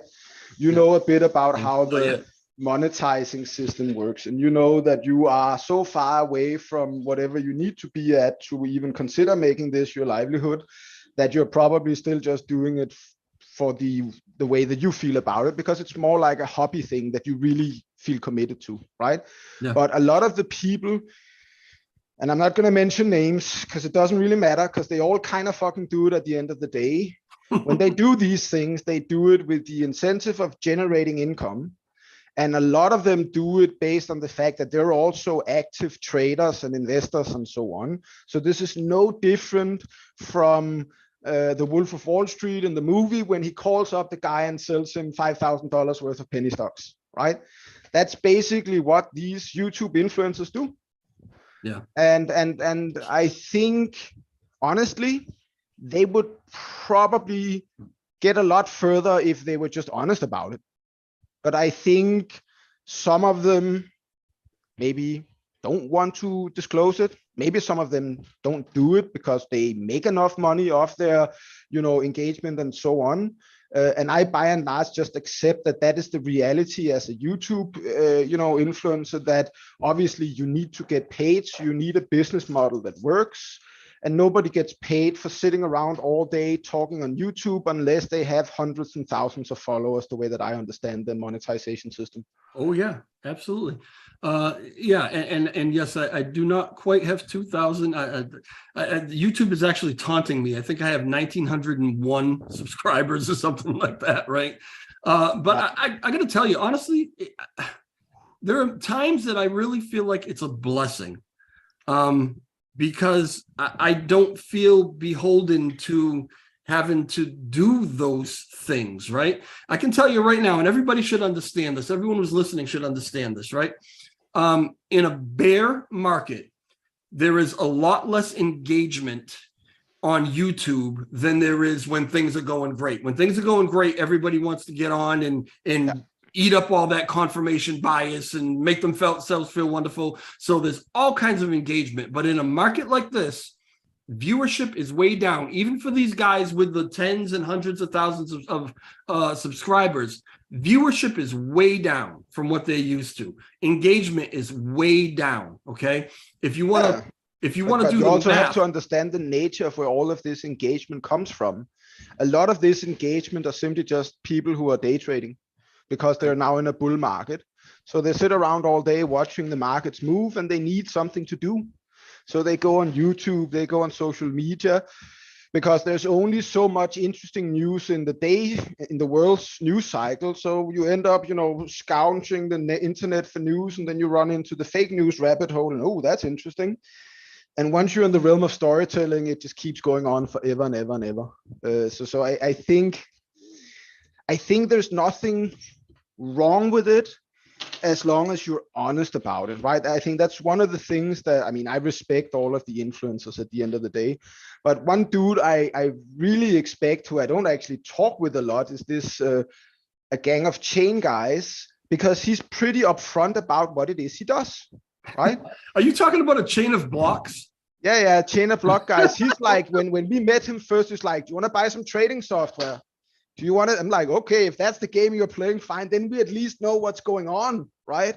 Whereas lots of other people, they were like, hey, you're a great guy. And you're like, okay, can you at least just tell me, straight up what this is all about, rather than to cajoling me into taking place in some whatever interview so you can whatever. I mean, I think in general, I haven't had a lot of these situations, but I have had a few, and that's just how it is, right? But maybe I'm just the kind of person who prefers, talking about things at face value and people acting the way they really feel, rather than trying to act in a way that they think I want them to feel, because I think that inherently ends up confusing me.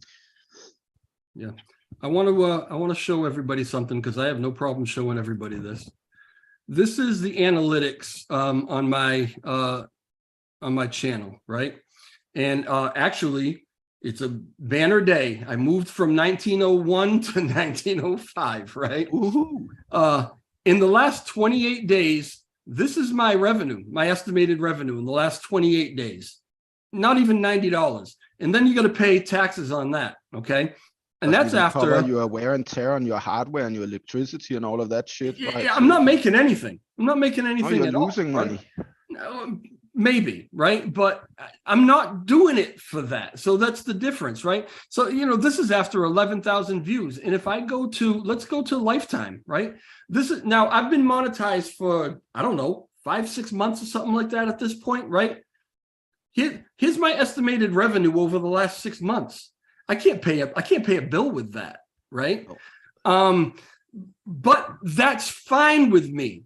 I'm still doing this, and I'm doing everything that I can to bring information to the community by getting the Zaradars and the Eds and the whoever else on, right? Because I enjoy doing that. If all of a sudden I had tens of thousands and hundreds of thousands of subscribers, right?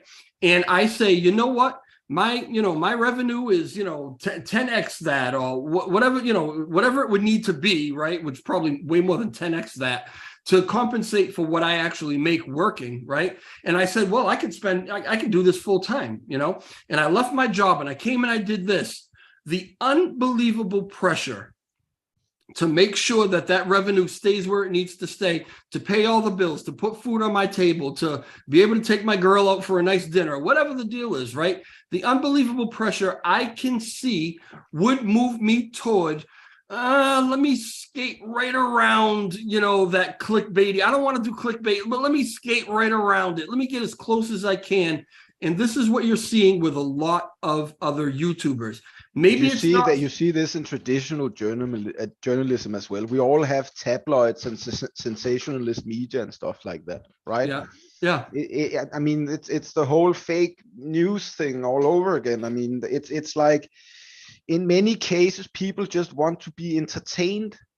That's also, I think, one of the things that I made clear to people early on when we started the Terror Rebels thing, and that I've also mentioned in the Layer 1 team, is that part of what we do is also about entertaining our investors in order to keep them engaged. Otherwise, they will just sell their investment and go somewhere else, right? Yeah. So it's necessary for the community to have access to this entertainment, and it's necessary for the entertainment to be generated, which is also why I think long term, if we want to have quality content around different subject matter to keep people informed, at some point somebody's going to have to figure out a way to monetize this shit, right? Because otherwise we can't pay for the quality of work that we need to produce the level of entertainment and content and so on, right? I mean, in the Layer 1 team, it works by the fact that Ed and I have a certain amount of time reserved for Medium articles and stuff like that. So like maybe an hour or 2 hours per day, depending on what we need. But that's part of the function of communicating to our investors and keep people informed and so on.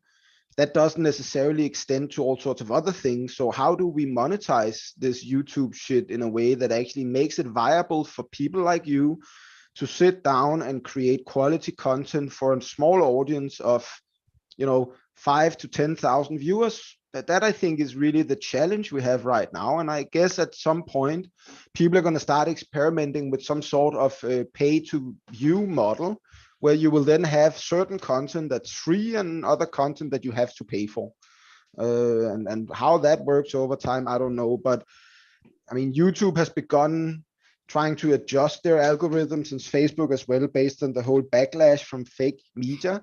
But the fact is, like this guy also says in the talk, that if they were allowing, like, I don't know, mega people to get like the real hits for some of their searches and not just the matched search hits, then these mega people would end up getting confused and, stuff like that.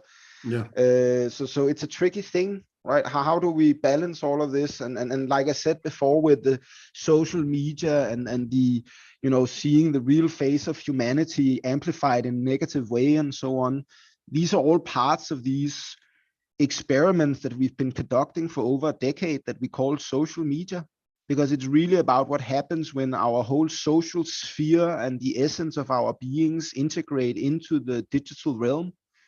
And it's all accessible and it's all recorded. And how do we engage? I mean, in the old days, people would start, or for many years, people would hide behind avatars, right? They would basically be undoxed, as we call it in crypto. And I remember, like, I think it was over 10, 15 years ago, I read this study that some psychologist did, where he found out that like 50% of all female avatars on the internet was really guys, and there's all sorts of different findings in there. But the bottom line is that I'm really yearning for the future where everybody on the internet will be doxed, and where people will, have the courage to be themselves and stand up for what they believe in, and we don't end up in all of these echo chambers all the time where, popular opinion suppresses logical arguments and stuff like that. But it'll probably be a while before we get there. Yeah, and we also need to get rid of all the crazy people in the world first, who will seek to find you and your family and everything else. I mean, that, has a lot to do with the not doxing thing. Mr. G says DJ Trev better still be here when he has a Lambo. There's not a chance in hell. Once I get that Lambo, I'm gonna be out driving it. You guys will never see me again. Just kidding. And apparently, JB, thank you. JB sent me a 20-pound super chat. I appreciate that, bro. Here's a shot on me. Thanks a lot. I need it. After you saw my revenue, right? I need it. And all right. And Ryan says, Classy. Speaking of Classy Crypto, Classy is switching up his style. He made a video regarding it yesterday. Wish him the best luck in 2023. And I actually saw a tweet from him earlier that I actually thought was in jest, but now I'm finding out maybe was a little more serious. He's one that has been criticized heavily for the clickbait stuff, the lump to $1 next week kind of stuff, and the clickbait face and all the rest of that. Heavily he's been criticized for it. I wouldn't be surprised to find out that it's gotten to the point where it's actually affected his viewership because people are bitching about it so much. And so he put out a tweet earlier about, how there's, kind of You want to hear something fun? Go ahead. So I've been, I haven't really used Twitter until I created my Twitter account. So it's sort of a social experiment for me. And I've been following along with my engagement numbers. And I tend to get most followers when I piss off people the most. Right. There's some odd metric in the more you piss people off, the more they will follow you. Yep. I don't know why, but it's just really weird to me. It's absolutely true. So Classy's made this decision that he's going to, move away from the clickbait stuff and try to get a little more serious, I guess is the way that I'm going to put it. And I am very, very happy to see that. And I hope that is a trend that permeates all of YouTubedom, right? I think it's a good trend to catch on with, because I think by and large, hopefully I'm right, but I think by and large we will see a trend towards greater, understanding for your fellow man, and more focus on, real news, and not lying to each other, and all of this stuff, which will fit well. I think the problem is more in the realm of, can you actually produce enough content if you don't manipulate the content a bit? Yeah. I want to show you one more thing. The hell did I do? Hold on, give me 1 second. Blah blah blah blah blah. Here we go. So share screen. I don't know if you kept up on this little social experiment that I conducted a little ways back, regarding the clickbait thing. My clickbait thing, right? So here it is, right here. It's this one right here, right? The black one with me like this. And look at all of if you looked at all of the videos around it, right? We have one with, we have Zaradar and Ed, on this one here. Welcome to a brand new day. And, that got 800 views in 3 weeks, right? But but everything else doesn't get close. I must admit, I got clickbaited by that video when I saw it first. I was like, everybody what the fuck did, and I is love he it. Talk about? I love it. Everybody did, because it proved the point, right? And look at the one above it. For God's sake, I put Zaradar's head on Tom Brady's body. That should have been worth 1,000 views, right? Yeah, definitely. 400 views, right? And then I put this one, and everything around it, right? Nowhere near 170 views, 189 views, 282 views. And then I put this one with a flat line, RIP, and I show LUNC slowly dying. Let me tell you, that video had no freaking content. There was nothing to that video. All I did was go to Agora or Terra Station, and I said, yeah, this is what's up for vote now. This isn't what's up for vote. There was nothing about that. All the videos around it, some really good shit, right? That video, in a matter of hours, got up to, in less than 24 hours, had 800 views. And but the only reason that touches that the heart of the problem is that people, they don't commit to diving into the subject matter. They just skate across the surface.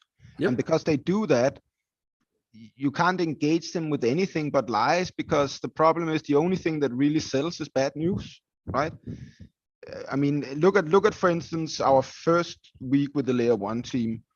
I mean, from a personal managerial perspective, as a person who has managed software development teams before, I was, beyond positively surprised, because I know we have a few complexities we need to deal with, but by and large, the team has really gotten off to a good start, right? But in general, these things, they don't often occur. And that is sort of something that you have to somehow manage and deal with. But yeah, anyways, I'm getting a bit sidetracked now. Yeah, no, it's fine. I mean, we're just kind of following where the conversation takes us. Yeah. Mudman Dan says, people love polarizing content. That's why you get more following when you piss people off. Yeah, I mean, how many of us have seen a really horrific accident on the highway, and traffic has slowed down for miles? Once you finally get up to the accident, there's nothing really slowing traffic down other than the fact that people are stopping to see what's going on. There's a tragedy that they have to take in, right? That just speaks to our personal, character. I don't know what it is. It's actually, I remember reading a study on it. It's some sort of interest-based thing that triggers, that just makes us go and attend to it, because it breaks from our monotony of our day-to-day day and so on. But inherently, it's not a bad thing. It just kind of occurs. Like, people will stand around, a burning building and watch it on fire, but nobody will run in and try to rescue people. Because you're sort of balanced between your own, your strongest instinct is your survival instinct. This is basically what keeps you alive, right? But you also have other instincts, and these kind of fight with each other and create these odd situations where people will watch and not react to certain things in real time, even though if we follow the Hollywood playbook, action hero would jump out of the closet and ninja all the terrorists or the bank robbers or whatever, but that just doesn't happen in reality, right? Because yeah. So I am fighting with everything I have to move this community away from that kind of stuff. When you see the reason that the clickbait stuff permeates, right? And the reason that it keeps going is because you keep clicking on it, right? So stop. It's clickbait. When you see it, it's clickbait. You know that the title is clickbait. This is also why I actually picked you for the COC, is because you seem to commit your effort from an intent of wanting to do good, not for making yourself richer or improving on your own situation. You have some spare time, you want a hobby, this is your hobby, and you can help people, and that speaks to the core of your being, which I inherently think that people who are candidates for Senate should be. And this is also why I think you shot yourself in the foot when you left out the YouTubers. But I also said on Twitter, you can't be a YouTuber and a senator at the same time. I think it's going to turn into Big Brother. And I'm really looking forward to seeing how this C-SPAN proposal about live streaming from the House and the Senate all the time is going to end up, because that's going to turn your political system into a real life version of Big Brother. I know, it's craziness. I firmly believe that. And you said earlier when you were spelling out your vision of what the Senate is, that anybody can run. I don't agree with that. I think that if you're some sort of influencer and you have I think that if you leave it open for everybody to run, then the popular people are who's going to get these positions. And the popular people are not necessarily the most qualified people. So I would go as far as to say that you should be between 25 and 35 to run to be a senator. Age-wise.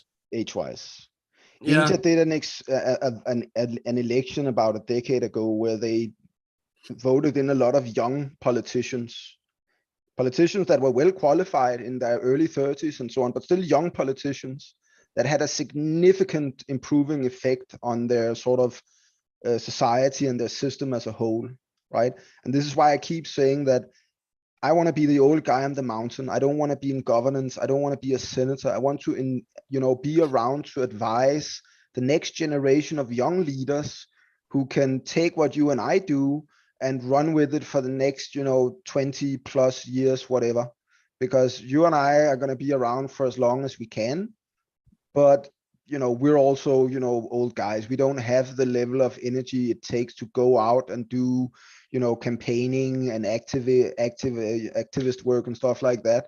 And this is why, by and large, I have very clearly made up my mind around not wanting to try to sort of spend too much time on governance, because I know I won't have the level of energy you need to commit to it. Basically, we need younger leaders, and we need to sort of help guide them, I think, until we get to a point where they are knowledgeable enough to manage on their own. I think in my goofy little Medium article there that I had set a criteria of 21, right? You're talking 25 to 35. And I understand the argument for, a little more maturity and life experience. I get it. But I'll tell you, I'm very impressed by some of these younger guys in the community. I don't know how old he is, but like TMM, right? Millennial Market. Yeah, no, Josh is super cool. He's very structured and very professional, but we mature at different times. I tend to tell people that I didn't become an adult until I was like 28 and I got my son, right? And until that point, I was doing well. I lived on my own, but I was largely just focused on my own needs and going on the weekend, finding, a girl and having a girlfriend, right, buying new clothes, whatever. Yeah. But as I grew older, all of these things became sort of secondary to wanting to, do good in the world and try to have an impact. I guess at some point you get to a point where you start considering your legacy more than you consider your immediate needs or whatever. Yeah. All right. Let me just check the chat real quick, because at this point we're ranting. Yeah, no, it's fun. It's fun. Hey, cut me out because I'm too old. He's judgmental. Just because I'm not mentally stable doesn't mean I'm not capable. That's my No, friend Ivan. What's going on, Ivan? Ivan Unity, is that Over at yeah, he's a Unity, cool yeah. dude. Yeah, no, I mean, I There think, might be other issues other than your age, Ivan, but we'll I get into think it. right now the main factor should be, are they qualified for it, right? Let's Right. not worry too much about how old they are, because I agree there are outliers in all age ranges. I know 25-year-olds who are more mature than I am, right? So there you have it. So I think what we should focus about is electing people who understand what the community wants at a basic level, not at the technical level, but what are their dreams and hopes and desires, and who have the capacity to follow the Confucian virtues of doing good for your community and being selfless, and using your experience and wisdom to benefit everybody else. And if we can get to that model, then yeah, I don't care about the age, but that's what we need in the Senate at the end of the day. I just think that often the barrier here is not the human element, it's the specialization element. It's what it takes to know to run some sort of successful business. You have your construction business, I have my IT business. I tend to tell people that I'm an expert at IT because I've done all the mistakes, right? Just like you knew the tile idea with this lady was a bad idea, is because maybe you tried something like this before, right? I once told a company not to do something, they didn't listen, it cost them 10 million Danish kroner, right? Because I knew it wasn't going to work. That's called wisdom, I think. Yeah. Yeah. And Oh, yeah. and wisdom is something you build up over time, but we need to find wise, energetic, leaders who want to do good for the community and empower them to be able to execute in a more efficient manner if we want to be competitive in the landscape we find ourselves in. And then we can have all sorts of meta arguments about right or wrong, but capitalism don't really care about those. Capitalism cares mainly about efficiency. And that is a thing that I've been talking a lot with Long Burn Army about over the last few days, because that is, one of the things we have to plan a lot for is, okay, we need to do this proposal issue now so we can put it up for vote, so we know the vote is passed when the release goes out, so we can set the block height number. But what if the vote doesn't pass? Then the release we coordinated with all the validators now has to get shifted to another point in time, because we don't have some executive branch who can just say, okay, we're just going to do it like this, Right. because we have, the legislative representative power to make that decision, and then we're going to sort out the consequences afterwards, right? Yeah. And that is really what I think we lack a lot in our governance layer, because that is what a president does in a political system, right? And we don't have that right now. I feel like 25 is a colossal number. I mean, I was thinking somewhere between 8, maybe up to 10 or whatever. But I would think that there are going to be certain aspects of blockchain and of crypto or whatever, certain knowledge bases that need to be represented, right?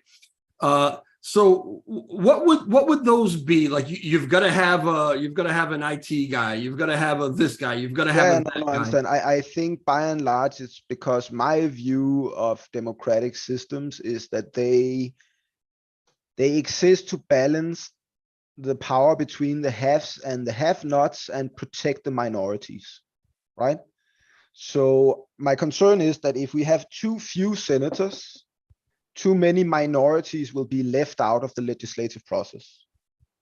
And we are by and large a pretty large, if not one of the largest and vibrant crypto community with very diverse. Our diversity is one of our greatest beauties and strengths, if you ask me. But that also means we need to ensure that, and we have an appropriate number of electable representatives that can sufficiently represent these minorities, right? I mean, obviously there's going to be a lot of representatives that all, represent the mainstream minority, if you want to call it that, like diehards like you and me and so on. But then there might be outliers who are more strong believers in we should have bigger blocks, right?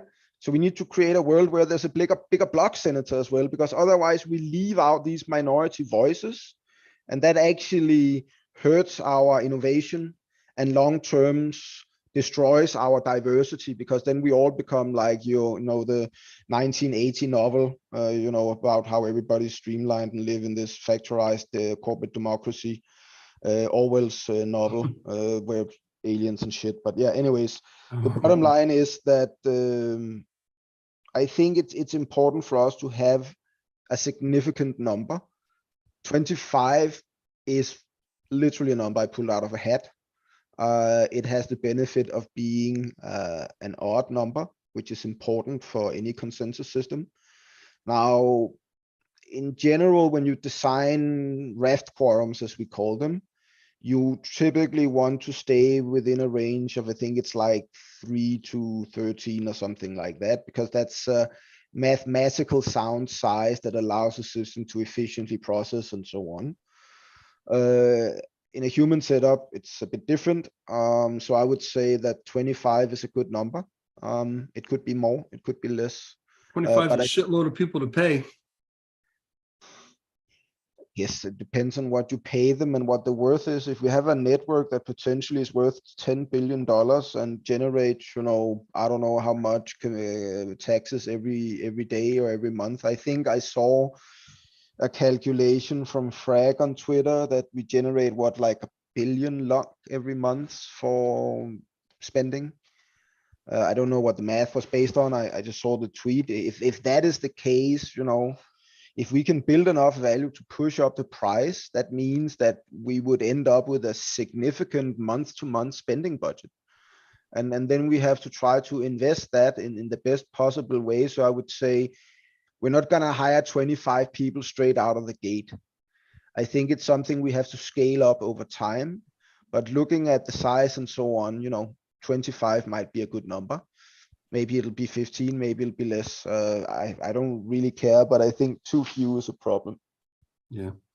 JB says, give the L1 team the power to make ad hoc choices. The community liaison. No. I know. Let me finish what he says. Sorry, mate. The community liaison team is who they speak to and get things passed instead of waiting on the whole community to vote for time-constrained moves. They want nothing to do with that. Yeah. Right. Here's the reason why I want the COC and why I need the COC to embrace a bit more effort on their part in order to become this product owner thing, is that if we get to decide what our own success criteria are, then that's a very bad deal for our investors. And as a personal investor, I would never accept such a setup, right? Because there's no checks and balances. Now, we have to accept that the senators and the community oversight committee people and so on, they're not domain specialists. They're not IT people. They don't understand the technology. Some of them do, maybe like PFC and Stratcol. Yeah. But if we look into a future where we have a group of senators, we can't expect that to be the case, right? Which is why we need to create a model where they get to help prioritize, but they don't get to tell us what we do, right? Because otherwise, it's like my son telling me how to do something. It's not going to really work, right? If I do it the way he says, it might work to a certain point, and then as a parent, I start compensating to give him a success experience, right? In the same way, if a non-professional tries to tell a specialist how to build a house, most likely that house is not going to last for very long if it's ever going to get built. And that is the dilemma. But if you as a contractor get to decide how you build the house, then you're gonna use all the most expensive materials that make you all the most money. You're gonna hire as many people as the client can afford, and you're gonna build the most magnificent house for the person that they could ever dream of, probably way above what they actually needed, right? And I think that's the problem when you have relationships where the client is too dependent on the vendor. We see it in Danish politics. Our political parties are very dependent on two central IT vendors. to the point where sometimes there have been cases where they have actually broken the laws around how these tenders normally have to be made, which obviously caused a big ruckus and so on for good reason. But the bottom line here is that it's very hard to not get corrupted by power. And if you have absolute power, you get absolutely corrupted, right? So giving the layer one the capacity to manage these things autonomously without any oversight or any governance would make it the layer one show, basically. And that's not something that anybody wants. We attempted, I'm sure you're aware by now, we attempted, the three of us on the COC attempted to meet with Lunkburn Army and have a little powwow on exactly what the definition was of, what was expected of us or whatever, because and the term you just brought up too, and I can't, trying to think of it, community owner, product owner, right? Yeah. Product owner kind of made some ears go up during that sprint planning meeting, because it may be a little broader than maybe what we all expected at first. And so we needed some clarity on that. But we weren't able to get it in that meeting. So it seems like we're going to have another meeting, maybe with you and Ed. No, I'm already aware of the situation. I already had a meeting with Lunkburn Army. We spent like an hour talking about it over the weekend, I think it was. Yeah. So, I mean, in general, we will make a definition of what we expect the role to be, like what we expect the duties to entail, and then we will present it for you guys and say, this is what we expect. This is what we need in order to make the process work. And then we will have to try to find a way to balance that, right? And then we'll see where we go from there. I think it's, the COC was very much my idea, right? I just kind of came up with it because I wanted some sort of transparency thing.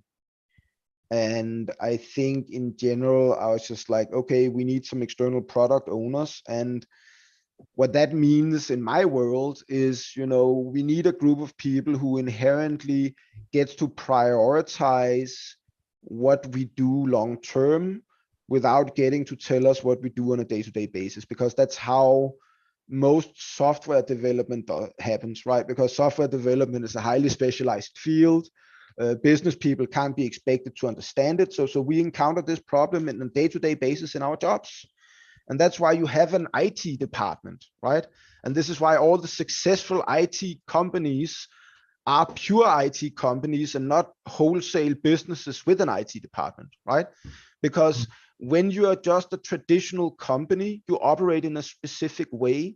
And what we call agile, and these processes have been designed to embrace this. And the product owner is the person who understands the business the best. Right now, our blockchain business is by and large our community, because the software itself we can change on a whim, right? So it's really the ability to gain consensus around adopting that software and making it run. That is the business that we're in when we build value networks. And that means you have to have an intimate understanding of what the investors feel, what the state of affairs is with the validators as they make up the backbone of the physical network.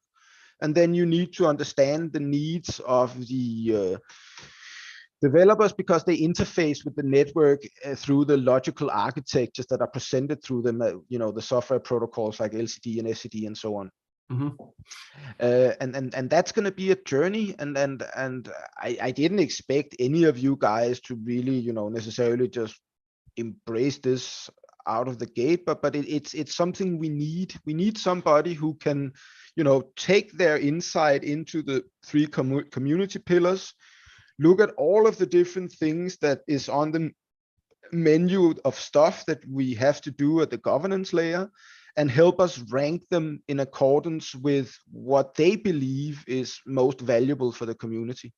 That is the only way we can establish, a high functioning software factory that can produce outcomes that basically relate to what governance wants. And that's going to be, it's going to require effort, and it's going to take time, and it's going to be a process. And I don't necessarily expect anybody to master this on their own. The process we gave you guys to begin with is nowhere close to perfect. I didn't brief you guys well enough up front. I just had like a, whatever, 10-15 minute chat with most of you guys. We're still trying to, get the team into working with agile processes and agreeing on our taxonomies and all of that. So that, I mean, when you normally build up a new software team, you automatically expect it to be 2 to 3 months before they start producing anything. We've been around for 2 weeks. We've had, pull requests done. We're getting ready with the 105 release. We've had planning meetings. You guys have brought us feedback, which is really what we're looking for, like a feedback loop, and said, okay, the way we perceive this was not the way we thought it should work. Maybe that doesn't work for us. Maybe we can make it work in a different way that works for everybody. That, I think, is the next leg on this journey. But again, normally you have like a 2 to 3 months incubation time for a new development team. So we're doing much better than we could expect. And this is why all I can say is that the best thing we can do is what we're doing right now, is just talk about it. And then, we play what I call the infinite game, right? And the infinite game is fairly simple. There are no rules. Everybody plays it until they run out of resources. And those resources can be anything from human resources to economics, whatever. But that is the game you're playing in crypto. And you and I, we enjoy playing it, I think, because it gives meaning to our lives. Others play it because they want Lambos. That's great. There are no rules. There's just a game and we play it. It's going to be a conversation to have with the other guys. I don't want to jump too far into what. No, I think this is not a YouTube thing. I think this is like, again, when you set up these groups, you have to sort of, what do you say, smooth over the edges or something like that. Yeah. There's like egos, and I'm the biggest one at the end of the day, regardless of where I put myself, and I'm fairly aware of that. So I think it's just a work in progress, and I'm fairly confident with where we are. I am not, in any way under any illusion that we're not going to have a lot of fires and stuff to put out over the next couple of months. I think I've just gotten so used to it in this community. I mean, what I've been through with people wanting to, call the FBI on us, and Interpol and Indian police people. And I mean, it's like, fuck me. I think it's really not a good thing that I've gotten used to it, but I just have, I guess. Let me reach out real. Lulian, I see that you just sent me a message. You had a question that you wanted to ask Zaradar, and I see that you reached out over Telegram. If you could put it in the chat here, because I've already got 5 balls in the air and I'm not a juggler. So I don't even want to try to get to Telegram to read that, because next thing I know, my whole Telegram thing will be all over the screen. So just put your question in the chat here in YouTube, and I'll definitely get it to Zaradar. I have a question that I since we're chatting and you seem to have plenty of energy left. The repository, canonical, no canonical. Which way do you sway on it? I don't really care. No. Ed told me the same thing. It doesn't matter. Again, we are so used to forking stuff in open source that for us, it's like, I think it's more important for people that aren't us. But in general, I think the important thing is that there is a governance agreement around how new clients get distributed to the network, right? And I think for a period of time, it made maybe sense to have a canonical repository.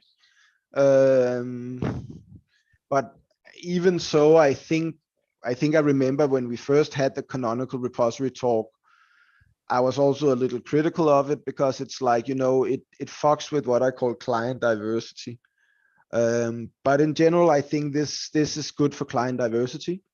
I think it's a more future-proof model, because what happens if the layer one team goes away in a year? Do we then need to have a new vote on another canonical, whatever?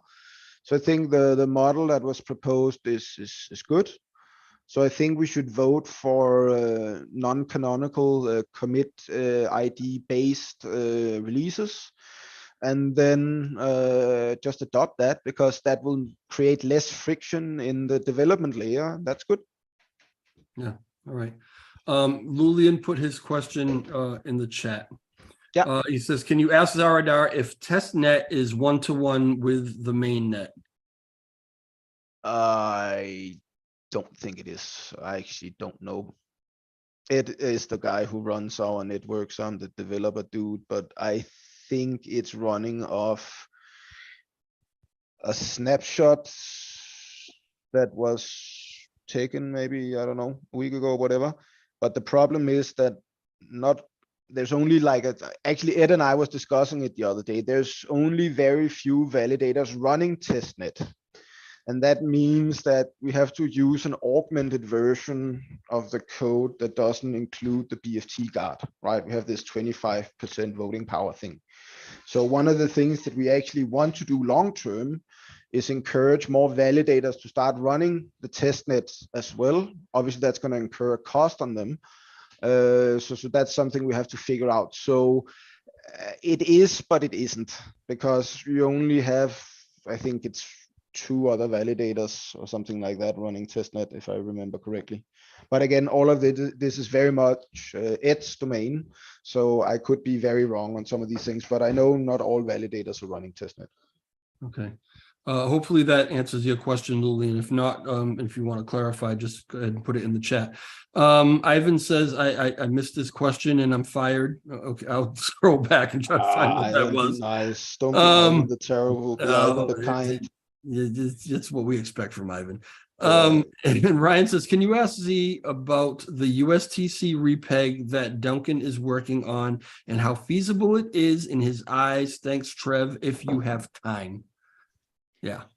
I haven't really no clue what Duncan is working on these days. I've been too busy. I mean, Well, what are your general thoughts on repeg, on a repeg? Is that something to work toward or no? I think there's only one way to do the repeg, and that's through burning out the $10 billion debt. If that happens through our rich uncle Trev getting 1 billion subscribers on YouTube, or me taking a loan in the bank, or somebody winning a lottery, I don't know. But that is, I think, kind of the problem is that people have this idea that we can repeg based off what? Funny money. So let's create another token to repeg with. But what's going to happen when the repeg then occurs is that the people who created that other token is then going to sell, and then there's going to be no more liquidity, because at some point somebody's going to find a flaw in the algorithm and they're going to break the system, and then you're going to have another depeg event. Yeah. That's just not going to work. If it's not backed by actual liquidity, I think it will be very hard to create the type of market that our TradeFi and quant people want. Without having something like the ABS keeper active. Because the fact of the matter is that the chain is slower than the market around it. And it only gets a new price point every 5 blocks, which means adversaries have a 4-block window to basically try to front run whatever runs on chain. That's an eternity in IT, right? That's 20 seconds I get to hack the server and run away with the money. So I think it's like, yeah. All right. I think I found Ivan's question, so he doesn't yell at me on Twitter. Hey Trev, ask Z if when we pass a proposal, can we do away with the proposal to implement? What is he talking about? Like, instead of doing the text proposal parameter change thing, just go right to whatever proposal just gets implemented? Is that what he's asking? I mean, the problem is that most text proposals, they come with an idea before any code is actually written. And maybe if you're lucky, somebody wrote a prototype, but then you still have to finish it. But I think maybe what he's talking about is maybe just once it reaches the threshold, it just gets passed, maybe. That might make more sense. Yeah, he says, I was asking about when we vote something in, i.e. the burn tax prop that passed, can we not propose it to be implemented? Yeah, I guess he's just talking about going straight to implementation as opposed to wasting time with this proposal, that proposal, and then finally implementing it. Yeah, Yes. but I mean, the proposals exist exist to ensure consensus in a decentralized system, right? So there will always be a period of voting, and I think that's actually what went wrong in Terra Rebels, is that certain people that should not be named exploited the governance system in a way that other people couldn't keep up with, which basically allowed them to shape the governance protocol in a way that was inducive for what they wanted, right? Simple as that. That's how you co-opt any consensus layer. And that means that the agreement that the people who wrote this code came up with was that 6.6 days or an epoch or whatever is an acceptable window to generate consensus. The problem is that in a real-time digital economy, a week is an eternity. So I think that the main problem about the consensus layer is not that it exists and we have to vote. It's an absolute necessity. The problem is that it takes quite a long to do a vote. Also, there's another problem, which is that the votes are often not very complex because the way you can express a certain vote is very limited, especially when you're dealing with the parameter votes. And more importantly, sometimes you need to change many parameters at the same time, but that cannot be done within the context of a single vote in all cases. Let's say you want to do a feature change and a parameter change. That's two different votes. But that means that you can't bundle these votes together. So you end up having two voting processes that might run in parallel, but then one of them might not pass and so on. Right. So we simply need a way to qualify and expedite this layer. And this could come in a number of ways, either through this proxy senate for certain things, so they can do like votes that will pass in a day. It could also maybe work in a way where we might look at certain intervals, or maybe we can't do it every block, but at certain intervals, we might query the system to figure out if a vote is above a certain threshold.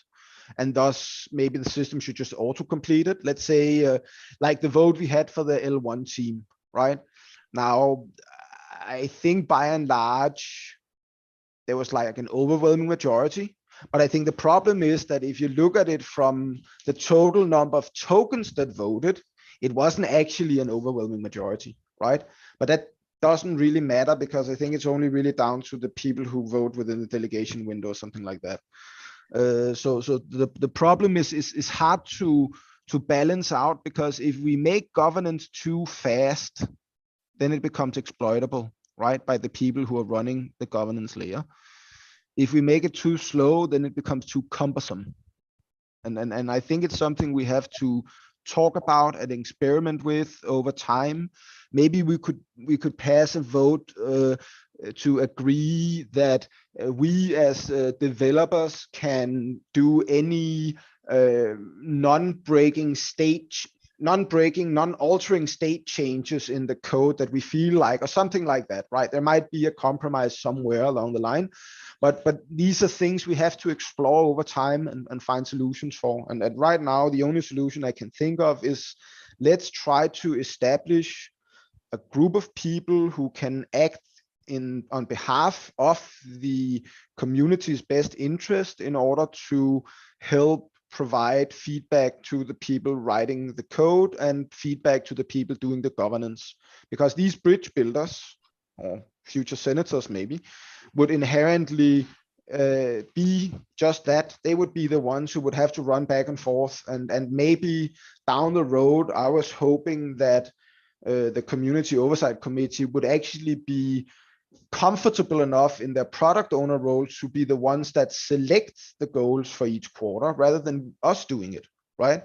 Because that means that all of a sudden we now get into a healthy relationship between the client and the contractor, where the client is capable of reasoning about and formulating their needs in a way that the contractor has to relate to and basically try to implement. And that provides a higher quality of service. It provides a higher quality of product. And it provides a higher quality of life for everyone, because now all of a sudden there are clear agreements on who's responsible for what. Because one thing I know for certain, and I tell everybody this in the layer 1 team when I talk with them about it, is that by and large, for this Q1, it doesn't matter what we do, how long we spend doing it, as long as we complete everything on the list. If we complete everything on the list, everybody will love us. If we miss one thing on the list, we're going to have our ears full for months, right? Yeah. That's the reality that we simply have to accept, because we don't have, anybody on the client side that we can engage with who can understand our challenges and opportunities and help us react to them. So the only thing we can really operate with is, okay, we have list of goals, acceptance criteria somewhat. So we're going to do this. And, personally, I have worked 100 hours this month so far that I logged. And then I have all the other hours I spent. So I'm probably worked 120 hours so far this month, right? And I'm probably going to spend at least another 80 before the month is over. But the thing is that it doesn't matter if I work 250 hours every month for the next 3 months if we don't meet our goals, right? Because that is the situation we're in. That is the contract we have accepted. That is the system that we're negotiating with. And we live and die based on public perception. And we just spent how long time at the beginning of this session talking about Twitter. So yeah, it's not a great place from a job security perspective. I'm well aware that I need to make sure that I keep my options open for employment, because I have no employment contract, right? That's why I have to go to the welfare office every 3 weeks now and have meetings, because that's by law mandated in Denmark, because I can't produce an employer contract. Yeah, gotcha. All roads lead back to this Senate. Yes, we need corporate execution officers. Yeah. Peter says it's nice to listen to 2 adults talking. Keep up the good work, guys. I appreciate that. I had a little time in between my naps, so that's where we are. Surely if we can stake USTC, it would stop people selling bags off the gates. Why can't we stake USTC? I don't know. That's not really. I don't know. Yeah, that's actually a very good question. Yeah, right. I guess you can't stake USTC because it wasn't built that way. So if you could find, I think primarily the problem is that staking actually involves creating a certain amount of supply in order to pay rewards for producing blocks, right?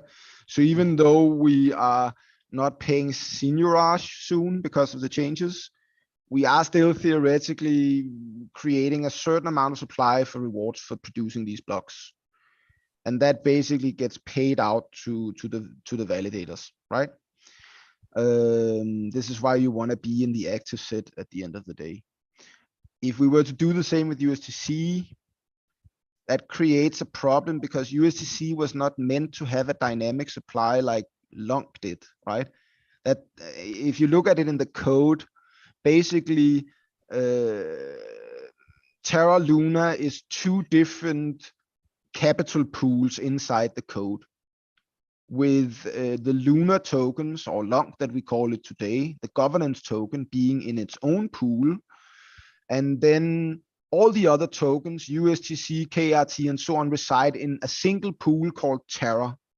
This design is actually what enables me to layer in the partition pool concept on top of the Terra pool, because it's already partitioned, right? because part of that is KRT, part of it is USDT. So all of these stable coins, as we call them, they all collectively exist within the Terra pool, and then the Terra pool is just a sum, a certain size. And then the way the system behaves is that it has something that it calls a constant product that basically just gets filled up at every block. So the system will generate currency in reserve at the beginning of every block to do swaps between Terra and Luna. And it was this design that was exploited in the DPEG, because the people who read the code found out that somebody didn't test what happens when these conditions materialize, and then they created these market conditions and exploited this constant replenishment of the constant product, which allowed the trillions of tokens to be created. But the replenishment thing is still a part of the system design. The only thing that was disabled when they disabled the feature was the message server component that allows you to send a swap request of a certain type. So in itself, the system can still do swaps back and forth between these two pools. It can still reason about multiple partitions. We can dynamically create new denoms. And this is why I'm so interested in these commodity tokens, because they're different from the CV20 tokens in the sense that they are what I call protocol tokens. They cannot go anywhere. CV20 tokens are, their own foreign currency. They live in a smart contract, which is inherently its own program. And thus they can basically go to any other recipient that wants them based on that, CV20 standard. And that is, what makes the capital in the layer 2 so hard to reason about, which is also why DeFi is so chaotic, I guess you could say. Hopefully you found your answer in that, JB. Jake says, how long has this AMA been going on? Like 6 hours? I don't know, 2 hours. We're rounding about 2.5 hours, and yeah. I have one more question that's kind of out in left field, and I don't even know if you're going to have an answer for it. And then I think we wrap it up. People are getting I'm a little fatigued, I guess. They don't have to listen to us. They can just leave, and then you can ranting, I guess. You can always come back and watch it in pieces later, right? Anyway, no, but I have to cook some dinner soon as well for myself. Yeah. All right. One more quick little question, right? Interchain station. A question came up when we were doing a Twitter space the other day, me and Millennial Market, right? And ASOBs, we were having this conversation about, so what as a community, right? If we put, what is the process now? If we wanted to make tweaks, adjustments, or whatever that would benefit the community, like a burn tab or a buy button, or whatever it is, what would be the process now of trying to get that done? Because we're not the only ones there now. You know what I mean? I guess the process by and large would just require somebody to implement the code and do a pull request to the repository that maintains the wallet. But do we submit a proposal, and does it now affect like every chain? I could be wrong, because again, I don't really dive that deep into the governance part of it all. Yeah. But I don't think our protocol stipulates that we need to do a lot of voting to change the wallet clients themselves. Most of the voting relates to changes we do on the layer 1, because that's something we all share. But the individual feature set within the client applications doesn't necessarily need to be subject to governance vote. They could be changed by the developers themselves. I mean, you could say that the interchain feature, we didn't have a governance vote on V2 on V1 to have it, right? Yeah. Which basically means that we're still getting the feature on V1, which is great. Now we get more features for free. So I think you should more look into it, look at it in the realm of saying, well, if you want to contribute something to an open source project, normally the process is that you go and fork the code, you do some changes, and you open a pull request, right? And that's things that are all in the realm of layer 2, and something that the layer 1 team by and large tries to push, to others, because we're the layer 1 team. We focus on, what happens at the RPC layer with the client. And then other teams can work on the layer 2 stuff. So I think the way to go about this is make a pull request on the changes you want. If you want a tab, go add a tab to the code, make that pull request, and there you have it. If you can't do that yourselves, then, thankfully there's lots of skilled Web3 front-end developers around in the various communities. So it shouldn't be impossible to source somebody who can do it. And if that's not possible and it's super critical, then come have a chat with the Long Burn Army, and I'm sure we can try to find something out. I mean, we have the capacity to do layer 2 work, but as I told my old friend Marventus back in the early days, when he wanted to fix the finder, I was like, Marv, we can't fix all these layer 2 things. We're busy enough with the layer 1 stuff, and that still holds true, right? We are funded and focused on the layer 1. Trust me, there's enough challenges in getting this upgrade completed and all of that. So we can't get too distracted by all sorts of other things. And if at some point we get to a point where we run out of layer 1 stuff to do, then we'll just start chucking away at other stuff, because we have the capacity to also do the layer 2 work if we need to. Okay.